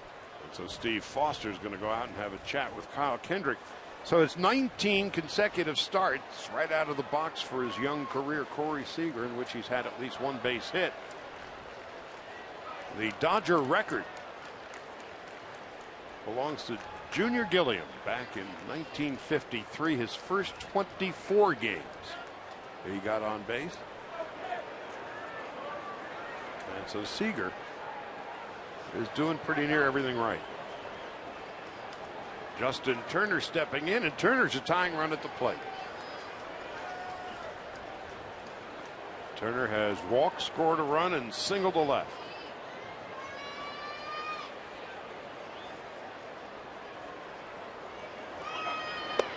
Nothing in one. Of course, Junior Gilliam's number 19 has been retired. Turner a career high 15 home runs with the 55 runs batted in. Ethier is on deck.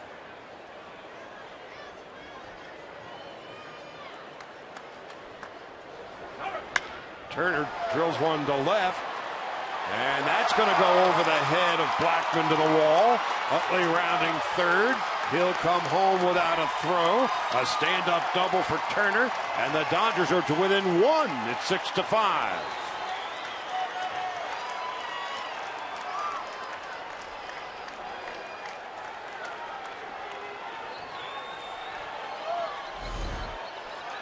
Justin Turner getting that ball in the inner half and putting a great swing on that ball and driving it. We've seen a lot of now seeing Kyle Kendrick for the 3rd time through some good swings off of him.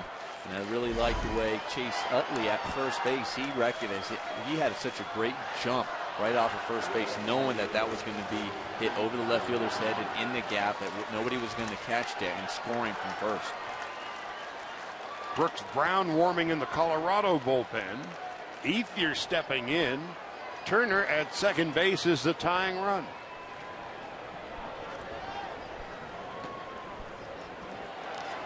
Brown pitched a 1/3 of an inning last night, and the Dodgers got a couple of runs off him. So far this inning, Kyle Kendrick has thrown 4 pitches.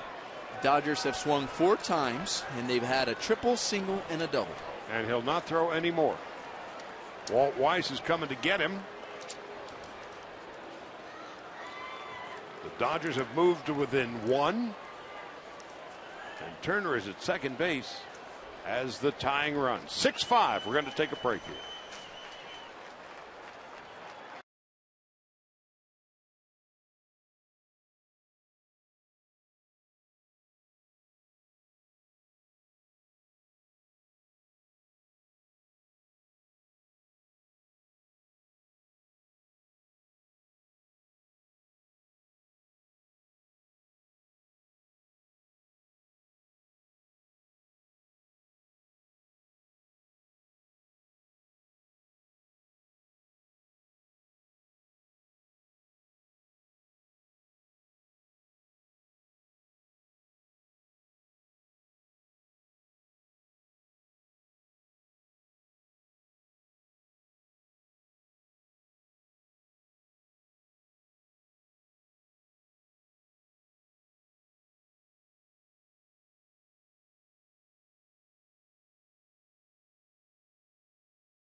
So get your tickets for baseball and some fantastic prizes, like a 1-year lease on a Mercedes-Benz C-Class, an LG 49-inch smart LED TV, a personal lawn care visit by the Dodgers ground crew. What happens if you live in an apartment? Season tickets for 2016 and much more. For all the details on what's being given away, visit Dodgers.com/fan appreciation. They'll come and water your plants. Here's Brooks Brown, his 34th appearance. Pitched a third of an inning last night. Gave up 2 runs and a base hit. His ERA just south of 5. Now Ethier stepping in. Andre with a 2-run home run back in the second inning, and then bounced into a 6-4-3 double play. 4-0 after 1, 5-2 after 2, 6-2 after 3, but the Dodgers with a run in the 5th and 2 here in the 6th. Back to within 1. Brown delivers. Lined into the right field corner. That's going to be a base hit. Roll into the wall. Turner scores easily. Ethier's on his way to second base with his 300th career double. And he has tied the score at 6 on the first pitch from Brooks Brown. Andre Ethier trying to do the job, get the runner over, but also got him in and didn't hit this one well, but hit it in the right place for 2 things: to get the runner over and to get that double. 300. A nice round figure.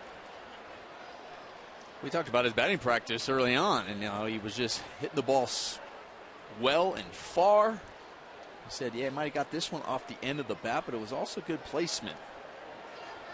Just a little bit off the end, not much, because he still hit that pretty well. And then you see right there, most doubles in Dodger history. Andre Ethier with his 300th.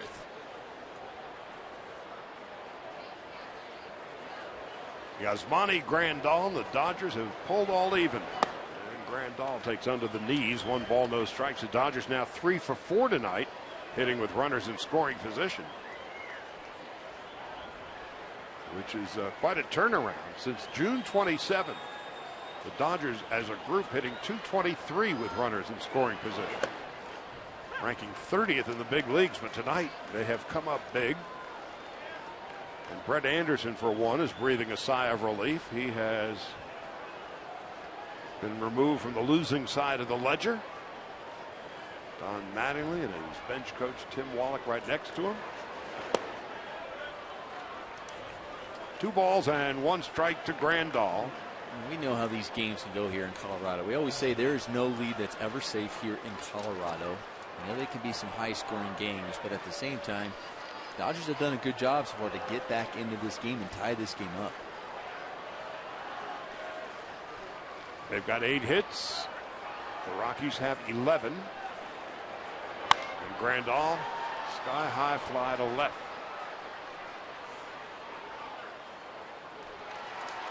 Finally, the first out of the 6th inning.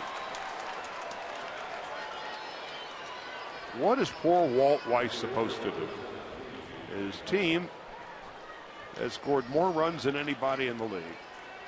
3rd highest batting average, 2nd in home runs only to the Dodgers. But his team ERA 5.08, worst in the National League. The starters ranked 14th. His bullpen ranks 15th. What's a man to do? It's real hard to manage, because you'd say, well, he's going to have to start playing more matchup and use his bullpen in a different way to get outs and not worry about them, how far they go. But then you'll just run out of arms. A.J. Ellis takes inside. 1 ball, no strike. So every time you change pitchers here in Colorado as the home manager, you got to think about a lot of different things as far as getting through this game. And if I go to make this move for this particular matchup, how much game do I have left, and do I have enough arms to get through it? How do you estimate that when things can bust loose at any time? You can go through 3 pitchers in 2 innings in this place. Anytime. Every time. Yeah, every time, too. When they're in spring training and they're talking to all the guys that are on the roster that are pitchers, and they say, we're going to use you all this year. They mean it. Here's the 1-1. So how do you entice a free agent pitcher to come here except a boatload of money and figure your ERA is going to go up a half to 3/4 of a run. Is that the Mike Hampton, Denny Nagel attempt? Sir. When Mike Hampton famously said, "Why did you come to Denver?" He loved the public school system. He was scraping the bottom of the barrel, coming up with a reason other than saying the money. You read that quote and you say, "What?" 3 balls and a strike to A.J. Ellis with Jock Peterson on deck. Brooks Brown on in relief of Kyle Kendrick. Brett Anderson, who didn't have much tonight, off the hook. And Ellis takes a strike. Thought it was high. It's 3-2. Remember last time, too, Ellis struck out the pitch before, the strike 2 on him as well. He wasn't happy with, and had some words for DJ Rayburn behind home plate. Rayburn, 36, out of Grand Rapids, Michigan.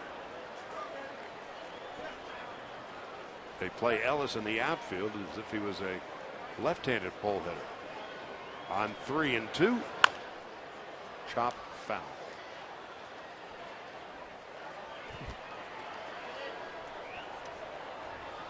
I guess if you're going to hit the ball anywhere on the field, don't hit it to Arenado. That was a foul ball, obviously, but even when he just fields foul balls, you're looking at him. He's already in the position to throw across the field. Made it look really easy. Peterson on deck, 1 out. Ethiers at second. The Dodgers with 3 in the 6th have tied it up. And a ground ball slowly hit to short. Adams picks it up and throws out Ellis. Ethier goes to third.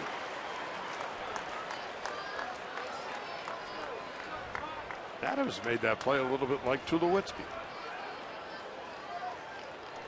And it's strange to come here and not see Tulo.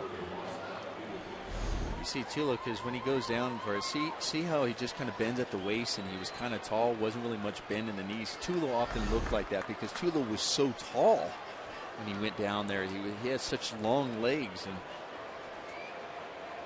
Christian looked like that as well with those long legs as he went down there. So that resembled Tulowitzki going after that one.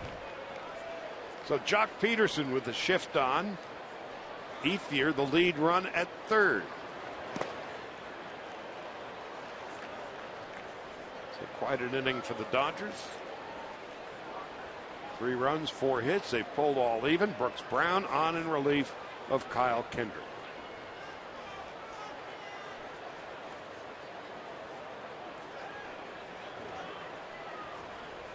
Tied at 6 with 2 out. And now Peterson steps out for a second. Adams, LeMahieu, and Morneau on the right side of the infield for Jock Peterson, who's bounced into a double play and popped to short.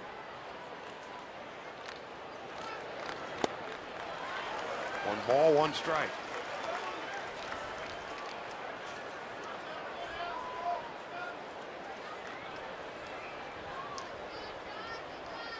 If Peterson gets on, now Kendrick in the on-deck circle, and Pedro Baez is warming up in the Dodger pen. 2-1 to Peterson.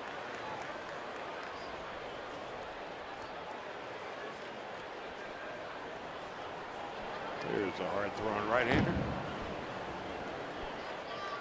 It has been real hard lately. Been touching 100 more often than not. On 2-1, 3-1. Ethier dancing off third base as Arenado's trying to cheat toward the middle of the left side of the infield.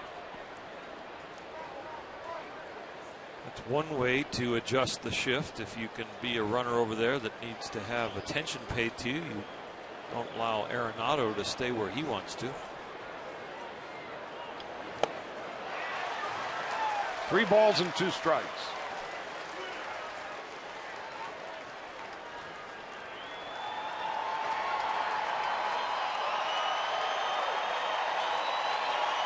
So Kendrick hoping he can pinch hit here in the 6th.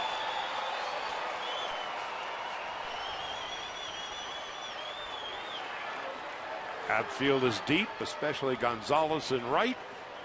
The 3-2 to Jock Peterson from Brooks Brown.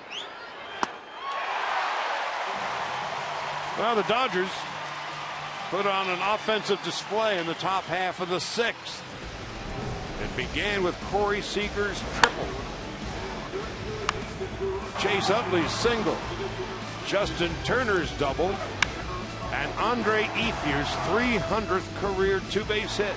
The Dodgers have pulled all even after 5.5 innings of play from Denver.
In point of service, no Dodger player has been around longer than Andre Ethier, and he joined the 300 double club, one of 4 in Los Angeles Dodger history. He has knocked in 3 tonight. The Dodgers and Rockies have pulled all even. As we go to the bottom half of the 6th inning, Dustin Garneau will lead it off against Adam Libator, and it's low, 1 ball, no strikes. Kyle Parker on deck to pinch hit.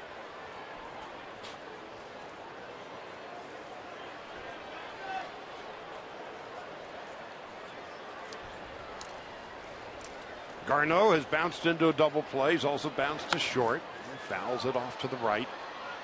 And it's 1 ball, 1 strike.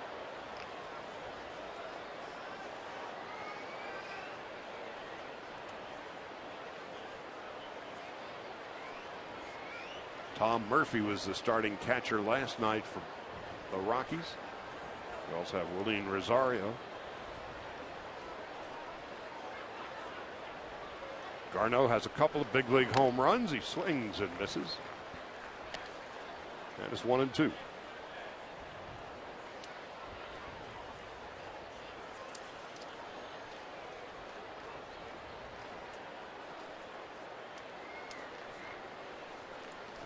Pretty big inning right here for the Dodgers after putting that 3 spot up, huh? Well, exactly. A lockdown.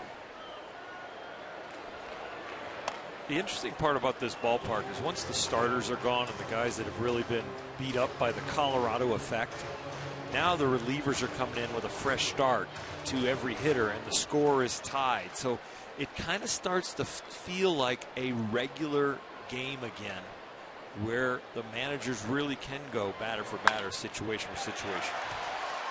A leadoff hit for Garneau here in the 6th. It can still get away from you really quick, but it just starts to feel like the importance of moving a runner over, the importance of getting the guy in from third with less than 2 outs. It just, and early in the game, the first 6 innings or so, the first 5 innings, you're like, you know, we're just kind of sparring. You don't really want to give up outs because you can play for that big inning. Yeah, you're trading outs for runs easy. It's just, I just need outs. I just need outs. It's a marathon, just 1 foot in front of the other. But as we get closer to the end and the score stays like it is, then it starts to feel like that real game again. Here's Kyle Parker pinch hitting.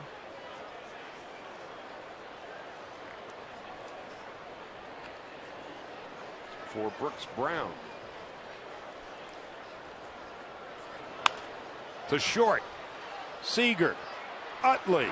Grandal, double play. I tell you, that was a great turn by Chase Utley, because that wasn't an easy turn. When your second baseman, when he has that glove down, has to turn it down to catch the ball, as compared to that ball really being right at his chest to turn it, because it wasn't a really hard hit ball at Corey Seager. But watch Chase Utley as he turned this. So here's the ball.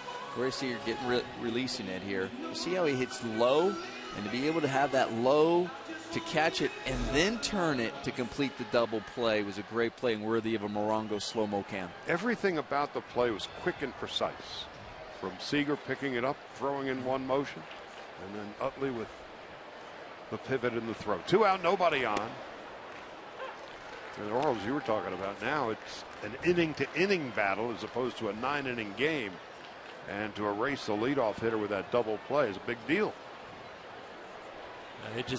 And you don't have a pitcher on the mound the rest of this game that has really a memory from this game, where he's fighting through something like Brett Anderson and Kyle Kendrick, where you've got bullpen pieces that are in there to fill their role, but they're in there thinking they're bulletproof. This is Liberatore's second inning of relief. Baez will be next. There'll be a pinch hitter for Liberatore to begin the 7th. Blackman, who's 2 for 3 and 2 runs scored tonight, a single and a triple, is behind 1 and 2. If there was an event in the Olympics where a marathon runner could start and then the last 4 laps were run by a relay team, that's what it would feel like to be a pitching staff in this ballpark. It's like, starter, you just got to survive and get us to the end, near the end. The 4x100 relay to finish it up. Yeah, and then the relievers are like, okay, here we go. We're your sprinters.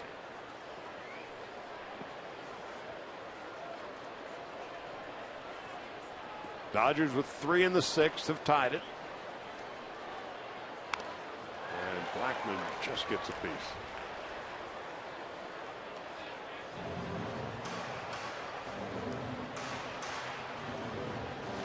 Tomorrow, Alex Wood and Chris Russin. Battle of left-handers.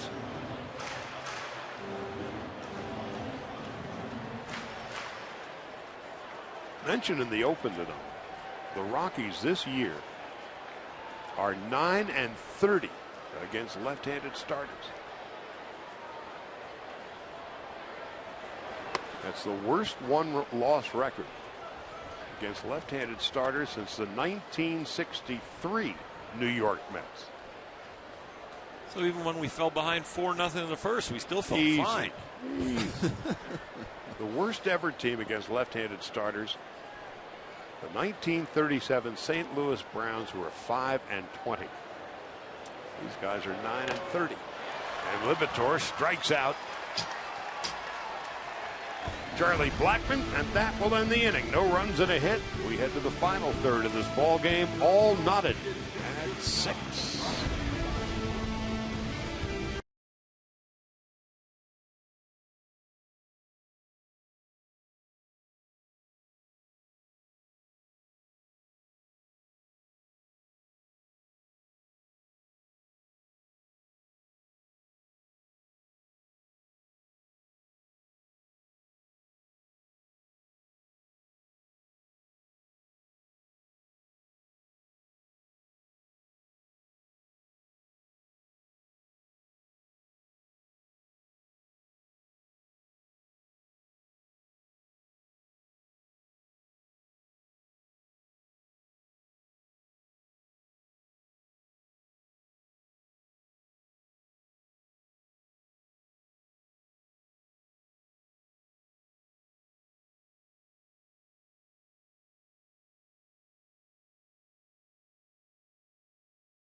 Dodger Baseball on Sportsnet LA is brought to you by Nissan.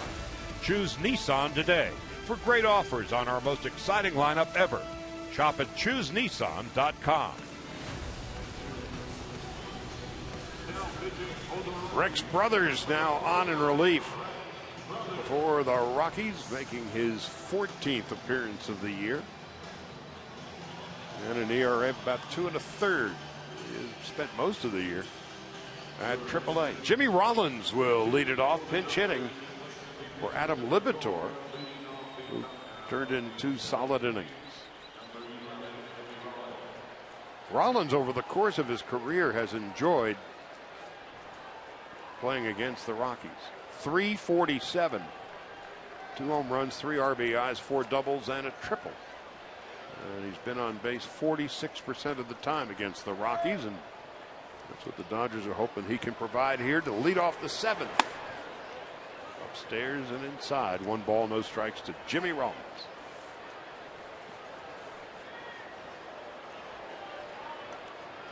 Rollins about 90 points higher, batting for the right-hand side. But he flies into routine right field, and there's Cargo.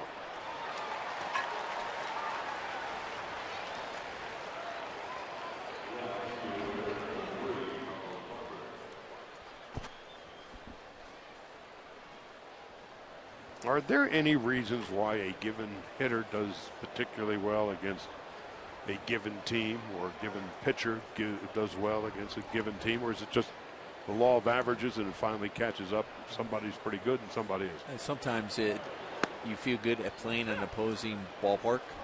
Sometimes you see the ball really well. Sometimes the batter's eye. Sometimes there's confidence, like coming here in Coors Field, knowing that all right, the ball's going to carry. It's a big field, and the ball doesn't break as much out of the pitcher's hands. All of the above, so it gives you confidence. So that helps. And then sometimes against a pitcher, sometimes you just see the ball really well out of the pitcher's hands for whatever reason. You're able to pick up the spin, recognize the pitches right off the bat. Crawford on 0-2 stays alive.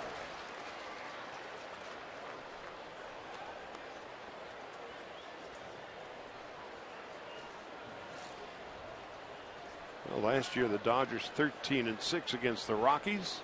This year 11-6, and they will wrap it up tomorrow. Then it's on to San Francisco for 4, and next weekend the final 3 regular season games of the year. Giants won today, so the Dodgers with a win tonight can whittle their magic number down to 1. In a position to clinch tomorrow. But first, they've got to win tonight. Got off to a slow start as Arenado hit a grand slam in the first inning. A little bloop into left field for a hit. So Crawford on base for the second time. Anytime there's a ball hit near Arenado, don't you always just think that he might come up with it, or what's he going to do? You hold your breath to see what type of play he may make, even at this one. Just his breaks. Turns around right there, sniffing out another time where he could try to pick off Carl like he did yesterday. Every time for him, the play is just never just over. He's going to do something. Now Seager, who tripled in his last at-bat, and it's now his first 19 starts, Corey Seager has been on base.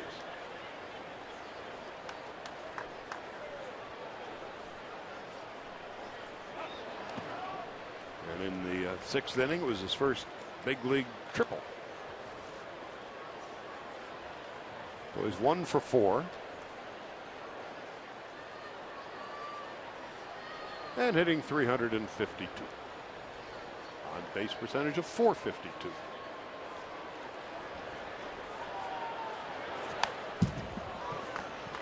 Tell me about his swing. No more.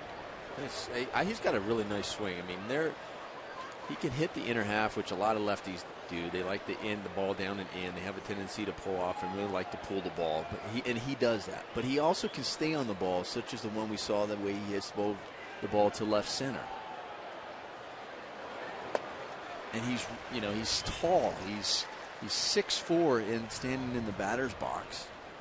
but it's not always just to be that tall. Usually you think, okay, someone that tall, they're going to have really long, they're going to get long, but he doesn't get long with his swing. He can stay inside a ball when he needs to. He can adjust. He can make adjustments at the plate, and I think that's what's been so impressive for me as I watch him hit.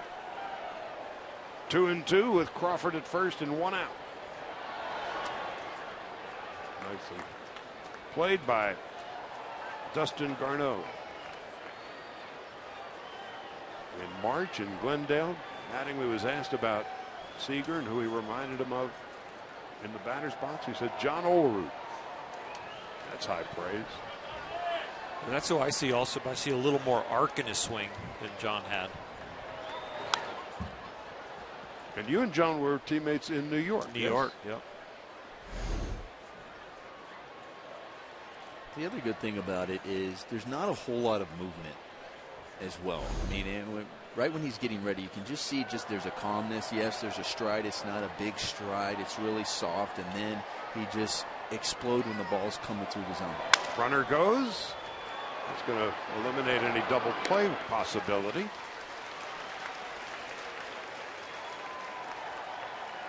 The big part of Corey's swing for me is the extension. It's the stuff out front. The bat stays in the hitting area a long time. He doesn't get big early. He gets big late. So now with 2 out, Chase Utley stepping in. And what you're seeing, Oral, when you say that, he doesn't get big. He gets big late after he's already out in front, and that he gets it, but the bat gets in the hitting zone earlier, which allows him to be able to drive the ball the other way. Utley robbed of a base hit by Nolan Arenado in the first inning. So what else is good? Bounce back to the pitcher, single to left, drove in a run, and has scored a run tonight. Tied at 6 with 2 out of the top of the 7th. Dodgers looking for their first lead of the night. Ever since I've watched Chase Utley play, Nomar and Charlie, he has one of the latest practice swings and the most relaxed look in the batter's box. I mean, watch it. Look at, he's still rubbing the end of the bat. The pitcher's about to come stretch. He's still practice swinging, and now he's finally in it. And it's almost like you could quick pitch him. Like if I was playing in his generation, I would think about quick pitch.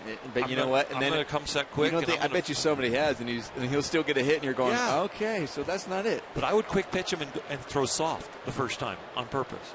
I wouldn't go quick pitch him and throw fast because you usually get a reaction swing. LeMahieu is there. That's going to do it. No runs and 1 base hit. We have arrived at the 7th inning stretch. The Dodgers and Rockies are knotted at 6.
And so as we enter the other half of the 7th inning stretch, DJ LeMahieu, Carlos Gonzalez, and Nolan Arenado will face Pedro Baez, making his 48th appearance. 4-2, a 3.4 ERA, 57 strikeouts in 47 and 2/3 innings, opposing batters 251 against him. So the big hard-throwing right-hander is going to face the guts of the Rockies lineup. LeMahieu, Gonzalez, and Arenado. When you trace out a plan for the Dodgers going deep into the playoffs, of course it's going to be Zach Greinke and Clayton Kershaw at the front of the starting rotation. Of course it's going to be Kenley Jansen at the end of the game. J.P. Howell and Luis Avilan look like they're locking up the left-handed specialty slots so far. There's going to have to be 2 other right-handers other than Kenley Jansen out of that pen that are effective. And Pedro Baez is one of the top candidates for that role. LeMahieu is 2 out of 3. Now, just as interestingly, who is going to be the number 3 starter? Bolsinger didn't do much last night. Anderson didn't do much tonight. Alex Wood goes tomorrow as Avalon is warming in the Dodger bullpen. So nobody has kind of said, hey, look at me. Charlie, I was staying away from the controversial topic. Well, those are issues. It is an issue. 2 balls and a strike. If the 3rd starter and possibly the 4th starter legitimately doesn't give you a chance to win those games, that could damage the game in the win-loss column. But it also can damage the bullpen if they have an early exit. And then it turns the Greinke-Kershaw games into must-wins. 2 balls and 1 strike. LeMahieu takes outside. 3-1. And the interesting thing to me is, as you're judging to go toward the end of the season, you really want to look, you're probably thinking about the hot hand and how they're throwing toward the end. And it's so hard to judge here in Colorado. Right. I mean, that's one thing we talked about that. The San Francisco and San Diego series will be a little easier. 3 balls and 2 strikes. The Dodgers are 39-21 when Kershaw or Greinke start. They're 46-43 when anybody else does. Greinke goes on Monday at AT&T Park. Kershaw on Tuesday. Did he go around? Yes. Punched out. Rookie umpire Stu Shearwater. And LeMahieu is done. That's the 1st out of the 7th.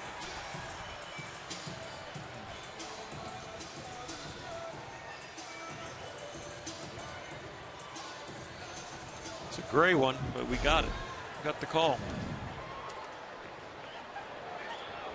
Carlos Gonzalez steps in. Gonzalez in the 1st inning. Little infield bleeder that was hugging the line. And then it would be Arenado hitting a grand slam to give the Rockies an early lead. The Dodgers have battled their way back. We're tied at 6 with 1 out in the 7th. And Gonzalez, who is 1 for 3, it's 0-1.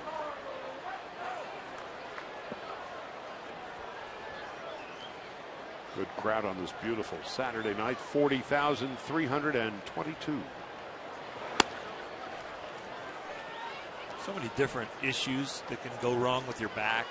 Did you deal with any back problems, like not exactly like Adrian Gonzalez is dealing with, but I dealt with my back actually after I had surgery for my groin. So it was because of my groin I had back problems. Into short left. Crawford's got a long way to run. He can't get it. And Gonzalez will drive at second base with a double. Well, they're one of those Texas leaguers in Colorado. Outfielders playing so deep that might bloop into Dodger Stadium, but you're going to have a lot better chance running a shorter distance to get to it. Yeah, that was along the way. And there was, look at how much area is open out there. From a left-handed hitter, it's curving away from you over there if you're Carl in left field. You're playing him to pull slightly in left field. That's what the spray charts tell you to play, and you make a good pitch on him and you jam him. Well, here's the last guy on earth the Dodgers want to face right now is Nolan Arenado. 1 for 3, including his 3rd career grand slam. That came in the first inning. It was also, by the way, his 40th home run. And he's got 121 runs batted in. Right here, this conversation A.J. Ellis might have with Pedro is about we're going to have to pick our poison of the next 2 hitters, and we want to get to Morneau. I don't think we want to give in to Arenado. We're going to pitch him tough. We're not going to intentionally walk him. But we also got a tough guy on deck in Dickerson. Dickerson is 2 for 3. If I got to find 2 out of 3 outs in the next 3 hitters, one of them's going to be Morneau I'm going to attack. And then I'm going to see how these counts work with these first 2 hitters. So Dickerson tonight, 2 for 3, is hitting .325, and Morneau, who's 3 for 3, is hitting .318. Good luck. We're all counting on you. Baez deals. Arenado takes a strike. It's 0-1.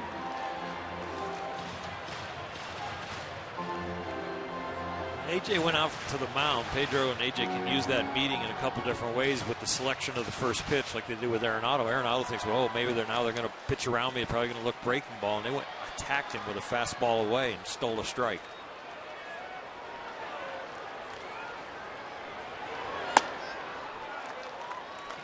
One ball, 1 strike to Nolan Arenado, who has hit 10 home runs this month.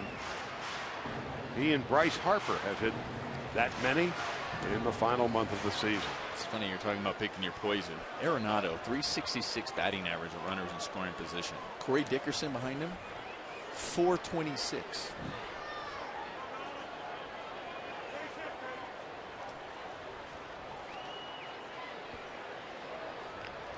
One and 1 to Arenado. 1 ball, 2 strikes.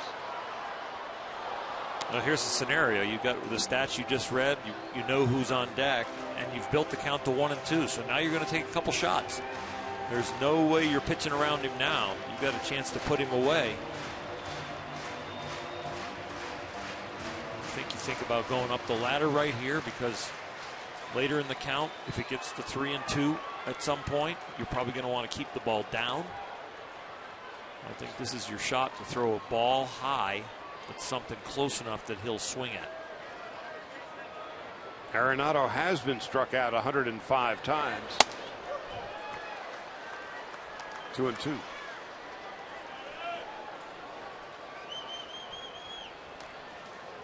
So Dickerson, a great clutch hitter, is on deck, and Morneau, an MVP with the Twins, is after that. Tied at 6. I'll double up with the fastball in right here. Get it in.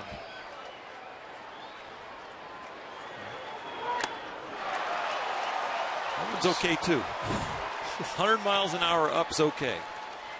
And there's 2 outs, second strikeout of the inning.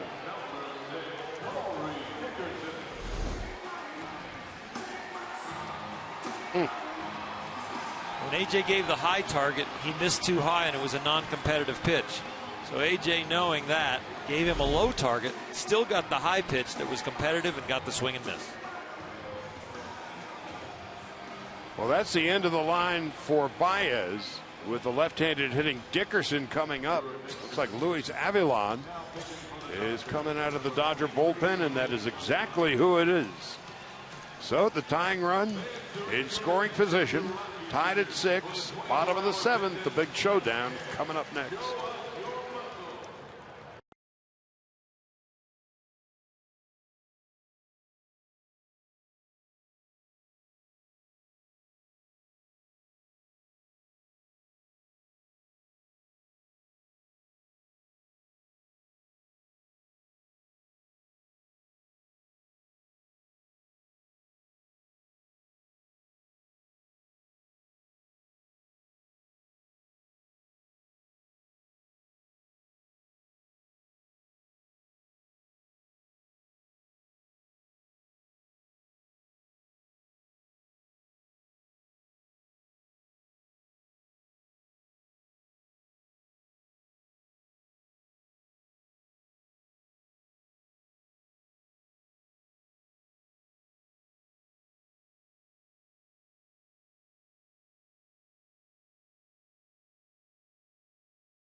postseason with MLB.com at bat, the #1 app for live baseball. Enjoy live look-ins, highlights, replay reviews, scores, statcasts, live radio broadcasts, and more.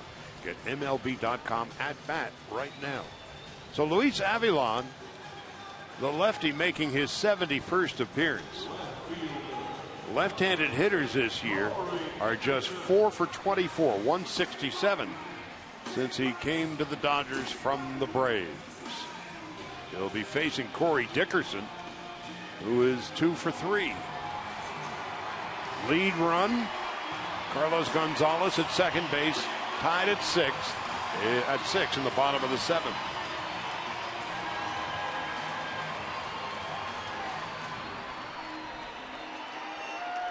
Two for 3 tonight, 325 on the year, hitting over 400 with runners in scoring position.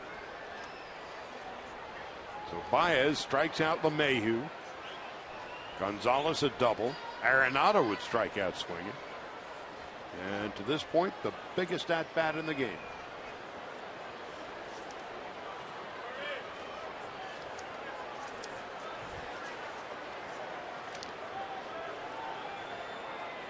Avilan to Dickerson. Strike. Dickerson has been hot, 10 for his last 17. He had 3 hits and a home run last night. Yeah, last night he was just a triple shy of a cycle. And he's got a single and a double and a strikeout tonight. Into center field. Peterson's got a long way to run, and he will make the catch. A spectacular play by Jock Peterson. Boy, that saves a run. Peterson with yet another Gold Glove caliber catch, robbing Dickerson of a double at least, costing the Rockies a run. Will go to the 8th, tied at 6.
San Diego, the game saver against Justin Upton.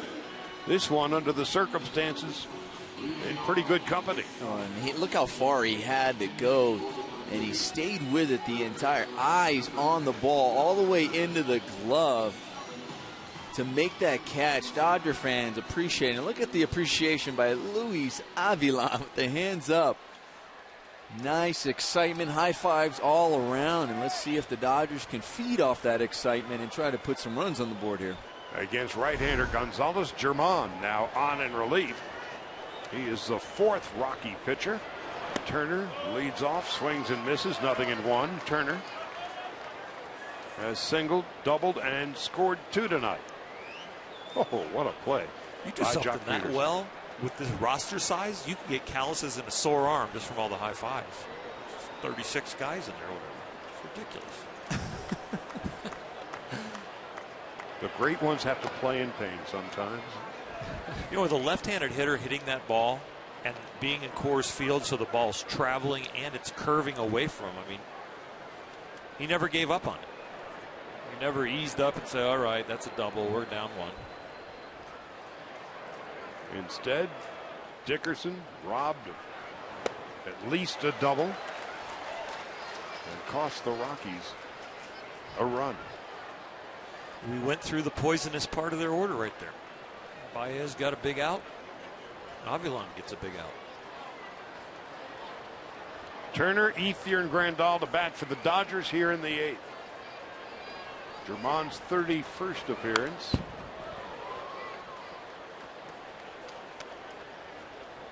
Throws hard.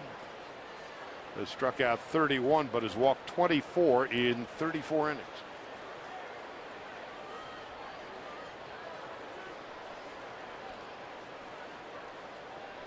A 1-2 in the right center field, and there is Blackmon. That's just bad aim by Justin Turner. I mean, he hit that really well. That's all you could do. He gets on top of that high fastball and drives it. They had him playing perfectly in center field. Now here's Ethier's had quite a night. A 2-run home run in the 2nd. And he doubled in a run with his 300th career double back in the 6th. Grandal on deck. The Rockies with the shift on in the infield, playing Ethier the other way in the outfield. But this one is right at Gonzalez.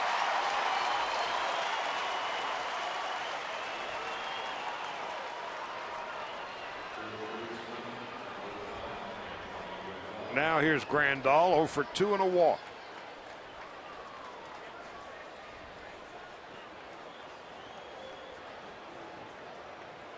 Grandal's played first base tonight.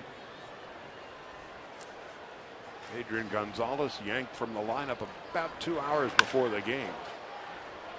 He has had back issues for a while. And he's not likely to play tomorrow. Now remember, the Mets have already clinched the National League East with their win in Cincinnati today. So in all likelihood, the Dodgers and Mets will have at it in the National League Division Series. Now the question is, who will have home field advantage in the best of 5?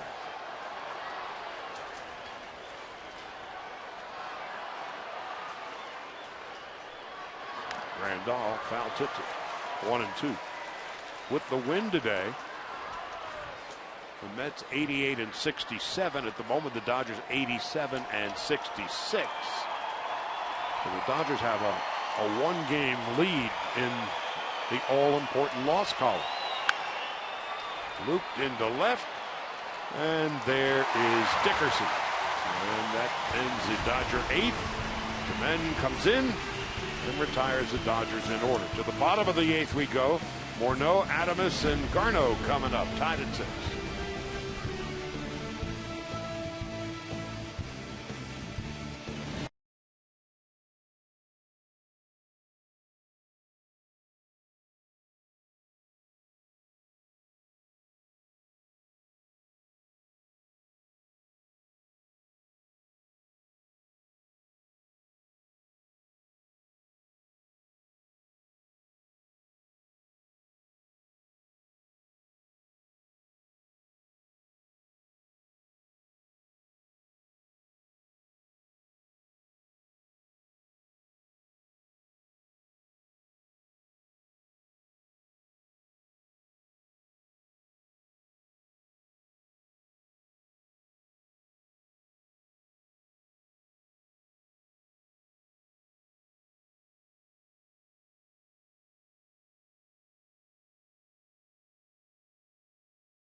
Chevron. Alex Wood, in search of his 12th win of the year, will be facing Chris Russin. He have a 5.39 ERA. After tomorrow, of course, the Dodgers head west to San Francisco for a 4-game series with the Giants. How much will it mean?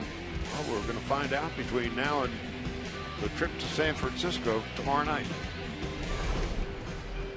Dodgers control their own destiny on the value of those San Francisco games as of right now. If they can squeak out a win here and win again tomorrow, it'll be over. Well, a win tonight, the Dodger magic number down to 1. And then the focus, of course, is on the New York Mets, who clinched the Eastern Division crown tonight. Congratulations to one-time Dodger Terry Collins, TC. Justin Morneau leading off against Avalon in the bottom of the 8th. Finds one into center field, and that is going to drop in for a hit off the end of the bat. Morneau is aboard with a leadoff single in the 8th. Justin Morneau is 4 for 4.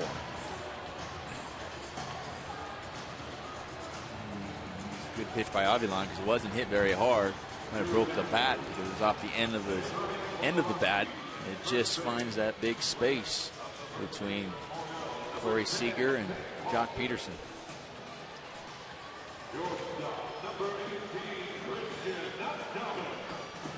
Pinch runner over at first base.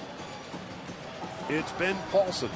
So Morneau's night is done. Couldn't have gone any better for the veteran. He went 4 for 4.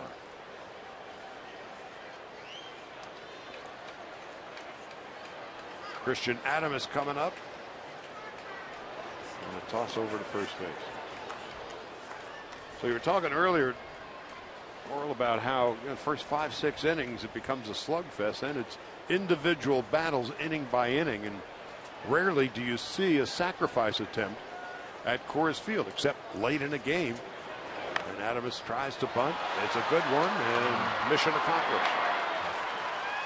Paulson goes to second. Third base was vacant for a moment, but then Turner and Seager sprinted over to keep Paulson at second. For a second there, I thought AJ was going to try to get the lead runner at second base. And that's the big reason why they ended up pinch running for Justin Morneau. If Justin Morneau's there, he will go to second base, but I think he had a chance at least for that force out at second base just to get one, but he went with the sure out at first. So now the lead run in scoring position with 1 out.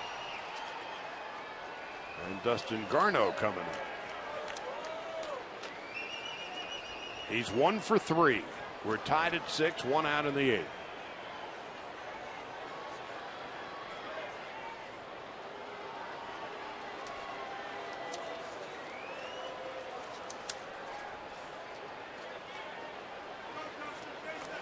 Six runs and 14 hits for the Rockies. 6 runs and 9 hits for the Dodgers. Giants won, Mets won today. To short. Boy, that nearly hit Paulson. You can see that one coming.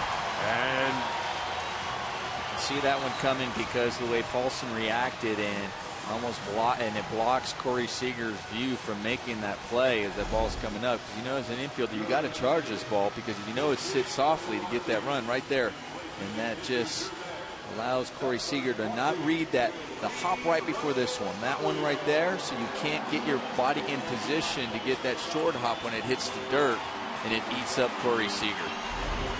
An error for the rookie. Rockies first and second, 1 out. And here's the tough Willian Rosario.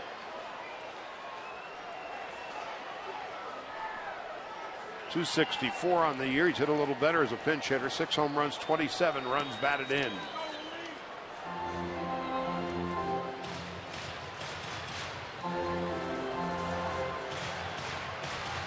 So Paulson with good speed at second base.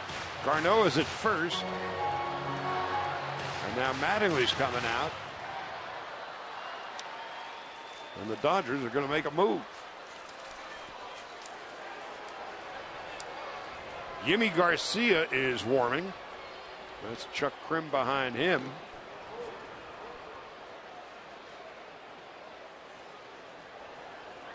Well, he may not make the move.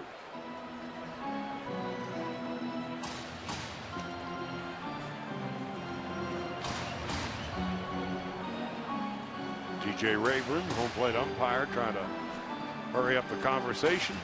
And Mattingly buying as much time as he could. And Avalon, his night is done. Yimi Garcia will face Rosario and the difficult Charlie Blackmon after that. But first we're going to take a break. First and second, 1 out, bottom of the 8th. Dodgers and Rockies are tied at 6.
Part of a double switch. We'll tend to the other half in just a moment. Garcia, his 57th appearance, a 2.96 ERA, and opponents are hitting under 200 against him. 65 strikeouts in practically 55 innings. Here's Scott Van Slyke. He'll take over at first base, which means that he will be batting third in the 9th inning. Garcia will bat in the vacated slot of Yasmani Grandal. And Willeen Rosario, very tough out, stepping in with first and second, and one man gone here in the bottom of the 8th.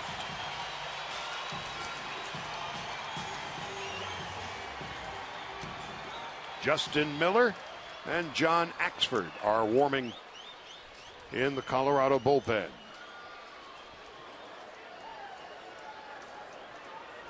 One-run games this year. How have these two teams done? Dodgers 21 and 25. The Rockies are 20 and 22.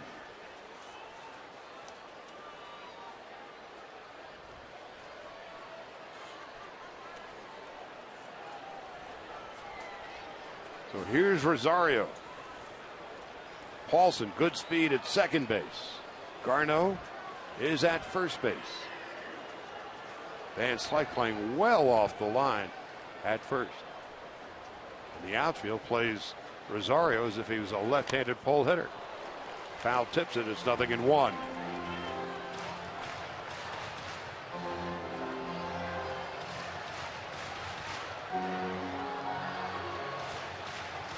Rosario has bounced into 8 double plays this year.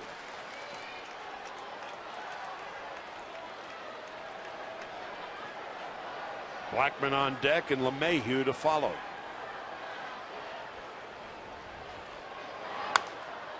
No balls and 2 strikes.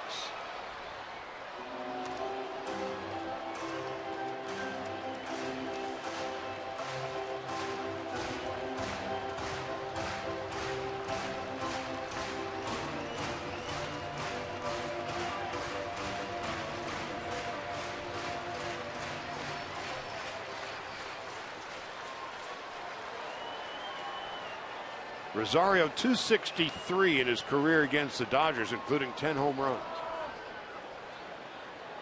No balls, 2 strikes. Tied at 6 in the bottom of the 8th.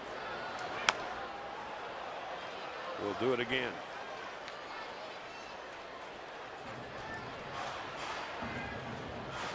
Oral, how do you pitch to this guy? He's a good bat ball hitter. He's a good fastball hitter. He's a good breaking ball hitter. He's a tough out. And you've got to either convince him what's coming and throw it, but put it in a hard place to hit, or convince him what's coming and go opposite. It's just real hard in this atmosphere. I'd rather face him at sea level.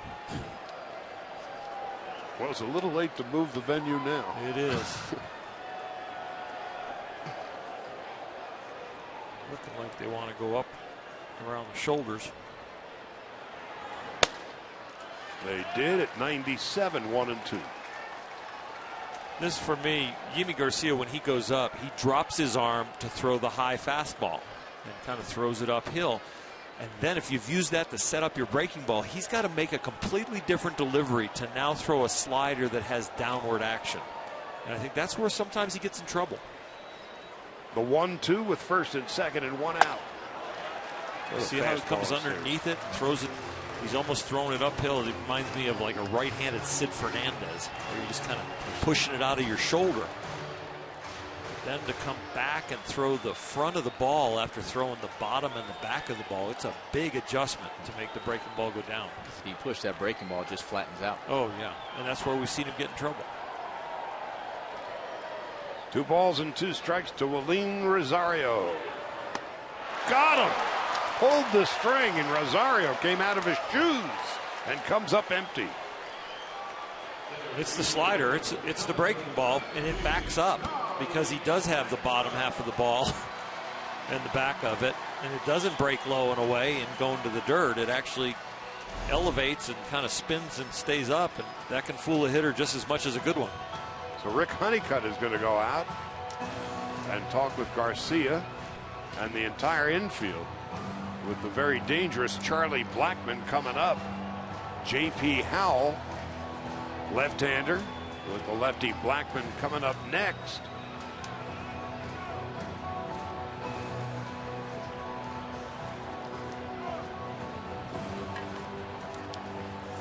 Well, whatever Honeycutt said, he said in a hurry.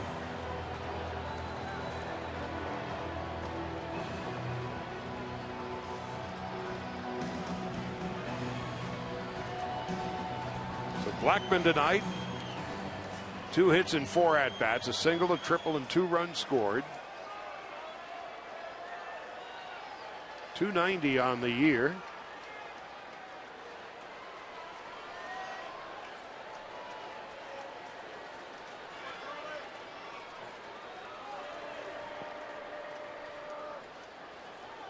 LeMahieu on deck. 2 on and 2 out in the 8th. The Rockies left the lead run at second base in the 7th inning on a spectacular catch made by Jock Peterson in left center field. Blackmon 17 home runs, 56 runs batted in. Pops it up left side. Seager taking charge. He's got it, and the inning is over. Yimi Garcia comes in, strikes out Rosario, and on 1 pitch he gets Blackmon to pop out. We'll go to the 9th. Ellis, Peterson, and Van Slyke are coming up.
Ninth, and how did we get here? Let's take a look at the DraftKings game summary.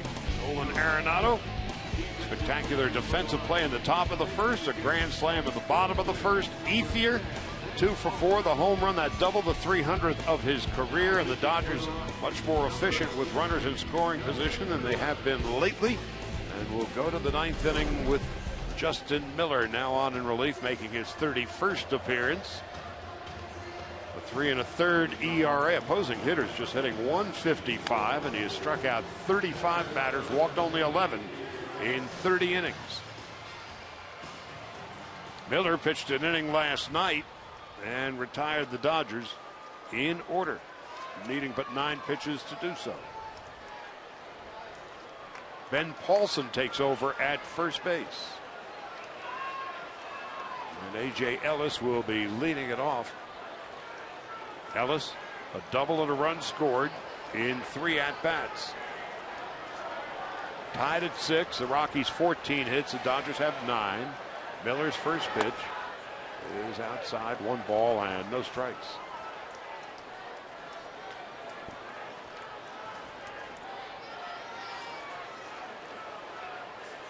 Miller out of Bakersfield with the Tigers last year. At 94, it's 1-1. He's got lots of arms and legs in his motion. Does a nice job when he comes set, able to throw quality pitches from a very closed position. Guards his arm swing. Takes the ball down right alongside of his back leg. It really doesn't give the hitter a good look at something to time up other than when he starts to come forward.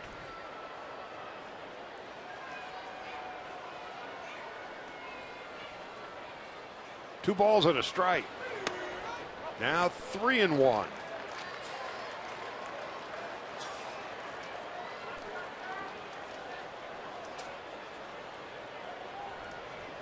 Tied at 6, beginning the 9th.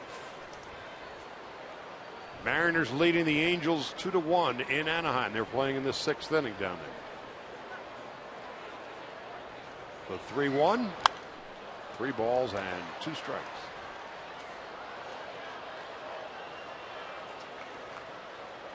AJ has surprised us with some big home runs this year. Rescued Clayton one of his outings with a 3-run job in Oakland over the double wall. It was late in that game. So what you're saying, you're hoping for one right now? Kind of 9th inning tied would be pretty good timing.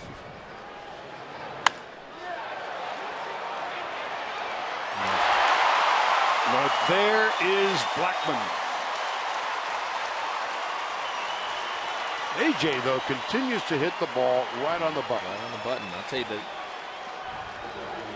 3 of the last 4 Dodger hitters have done that. Justin Turner, that in the 8th, hit a line drive to Blackmon. You had Andre Ethier to line drive out there to Gonzalez in the right field. And then A.J. Ellis lining out there to Blackmon to center. Well, Jock Peterson made the defensive play of the game tonight, with Gonzalez at second base in the 7th inning and 2 out. He saved the day. 0 for 3 with a bat. And Carlos Gonzalez at second base, tied at 6 in the 7th inning. Look how far he had to go. And then the dive. Spectacular play by the rookie center fielder. Avilan saying thank you very much. Peterson takes outside. 2 balls and no strikes. Boone Logan, the lefty, is warming in the Colorado bullpen. Van Slyke is on deck for the Dodgers.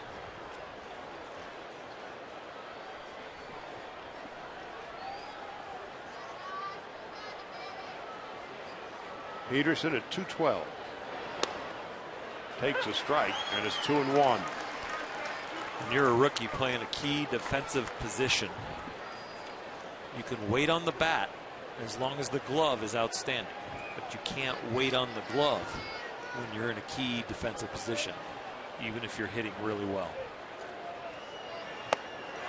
2-2. There's always a reason to put him in the lineup because of the way he plays center field.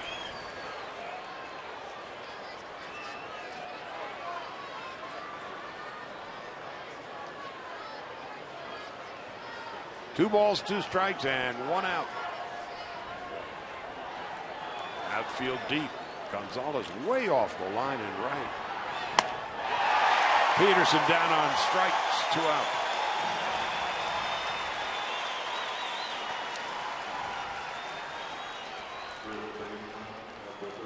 Now Van Slyke, his first at bat of the night, came in part of a double switch in the last inning.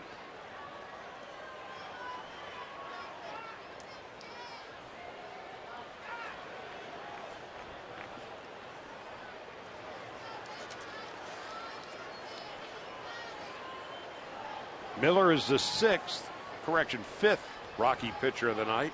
Mattingly's used 5. Now Van Slyke takes a strike, and it's 0-1.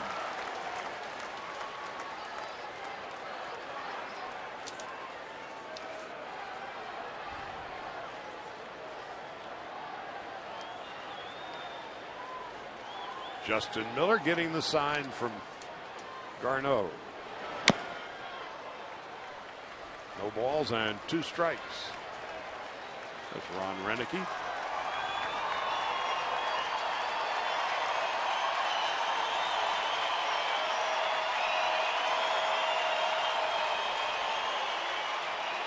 The 28-year-old Justin Miller, 6'3", 215.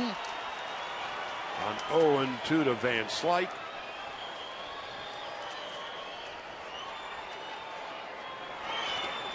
One ball, 2 strikes. Carl Crawford on deck. The Angels have tied it at 2 in the 6th inning against the Mariners. Astros beat the Rangers today, 9-7 in Houston. Now the 1-2 to Scott Van Slyke.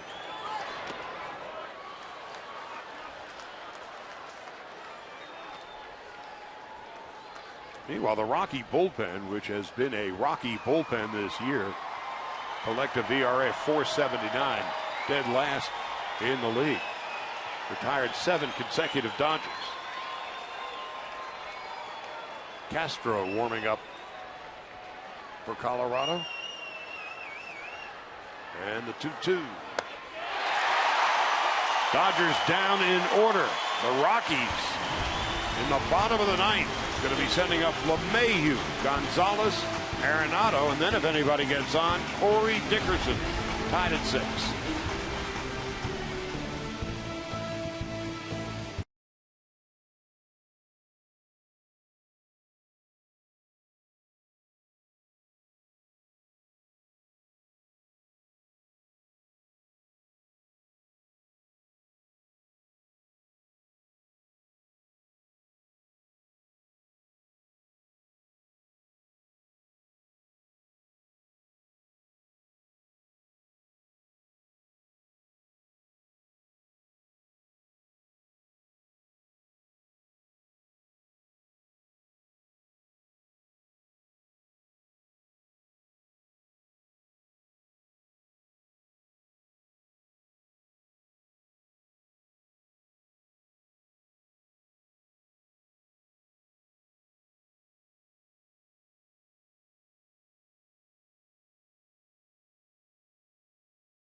Carlos Gonzalez and Nolan Arenado.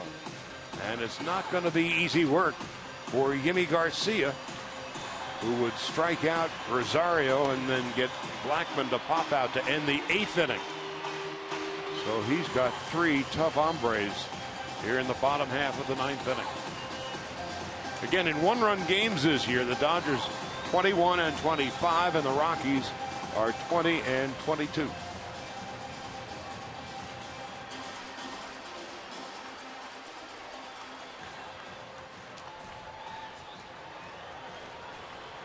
LeMahieu tonight, 2 for 4. Did not play last night. His left shoulder's been acting up a little bit. At 304, he's the 9th leading hitter in the National League. Gonzalez, then Arenado. LeMahieu, 6 home runs, 56 runs batted in, up the middle and into center field. A leadoff single in the bottom of the 9th.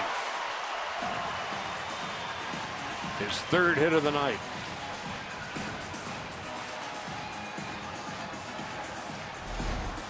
Base hit up the middle, just hits it right back at him. Ball's up a little bit, but with his velocity, a lot of times gets by the hitter.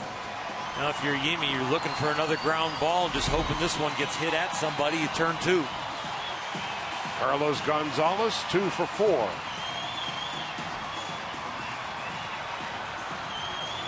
Gonzalez, 38 home runs.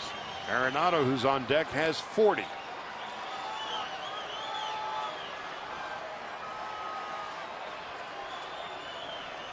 Gonzalez has bounced into 10 double plays this year. The shift is on for him. Only Justin Turner on the left side of the infield.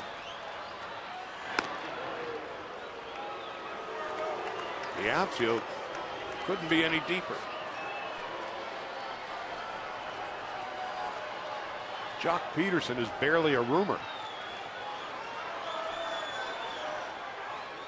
Ethier's 3 steps in front of the warning track.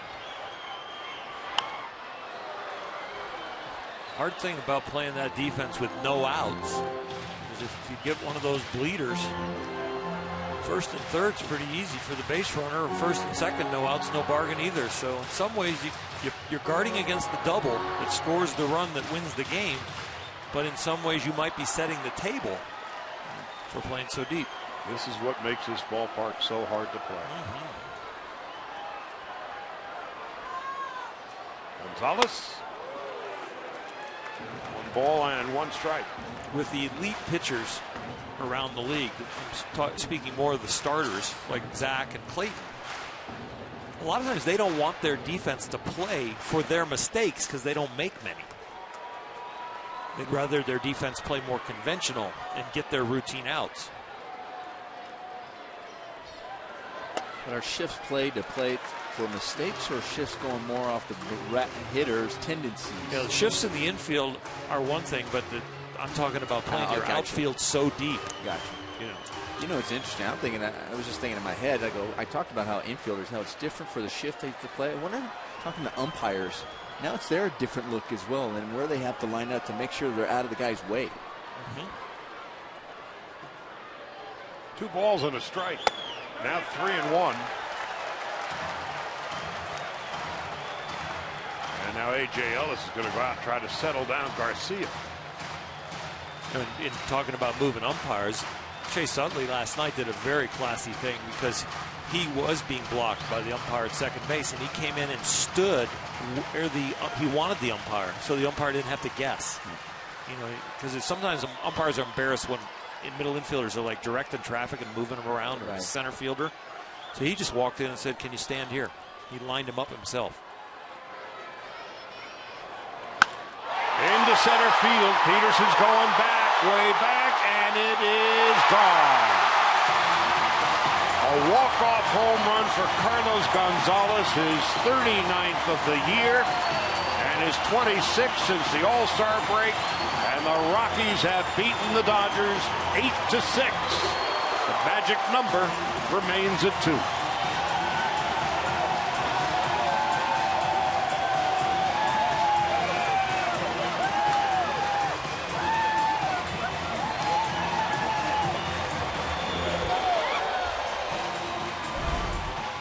So Carlos Gonzalez that is the Lexus play of the game. For Gonzalez, his 39th home run, now has 93 runs batted in. And the Rockies, with 2 in the bottom of the ninth, have beaten the Dodgers 8-6. So that is a wrap from Coors Field in Denver. For Alana Rizzo, Omar Garcia-Parra, Oral Hershiser, Charlie Saunders say good night and goodbye. Now it's time to send it back to Access Sportsnet Dodgers, brought to you by Nissan. And we'll talk again tomorrow.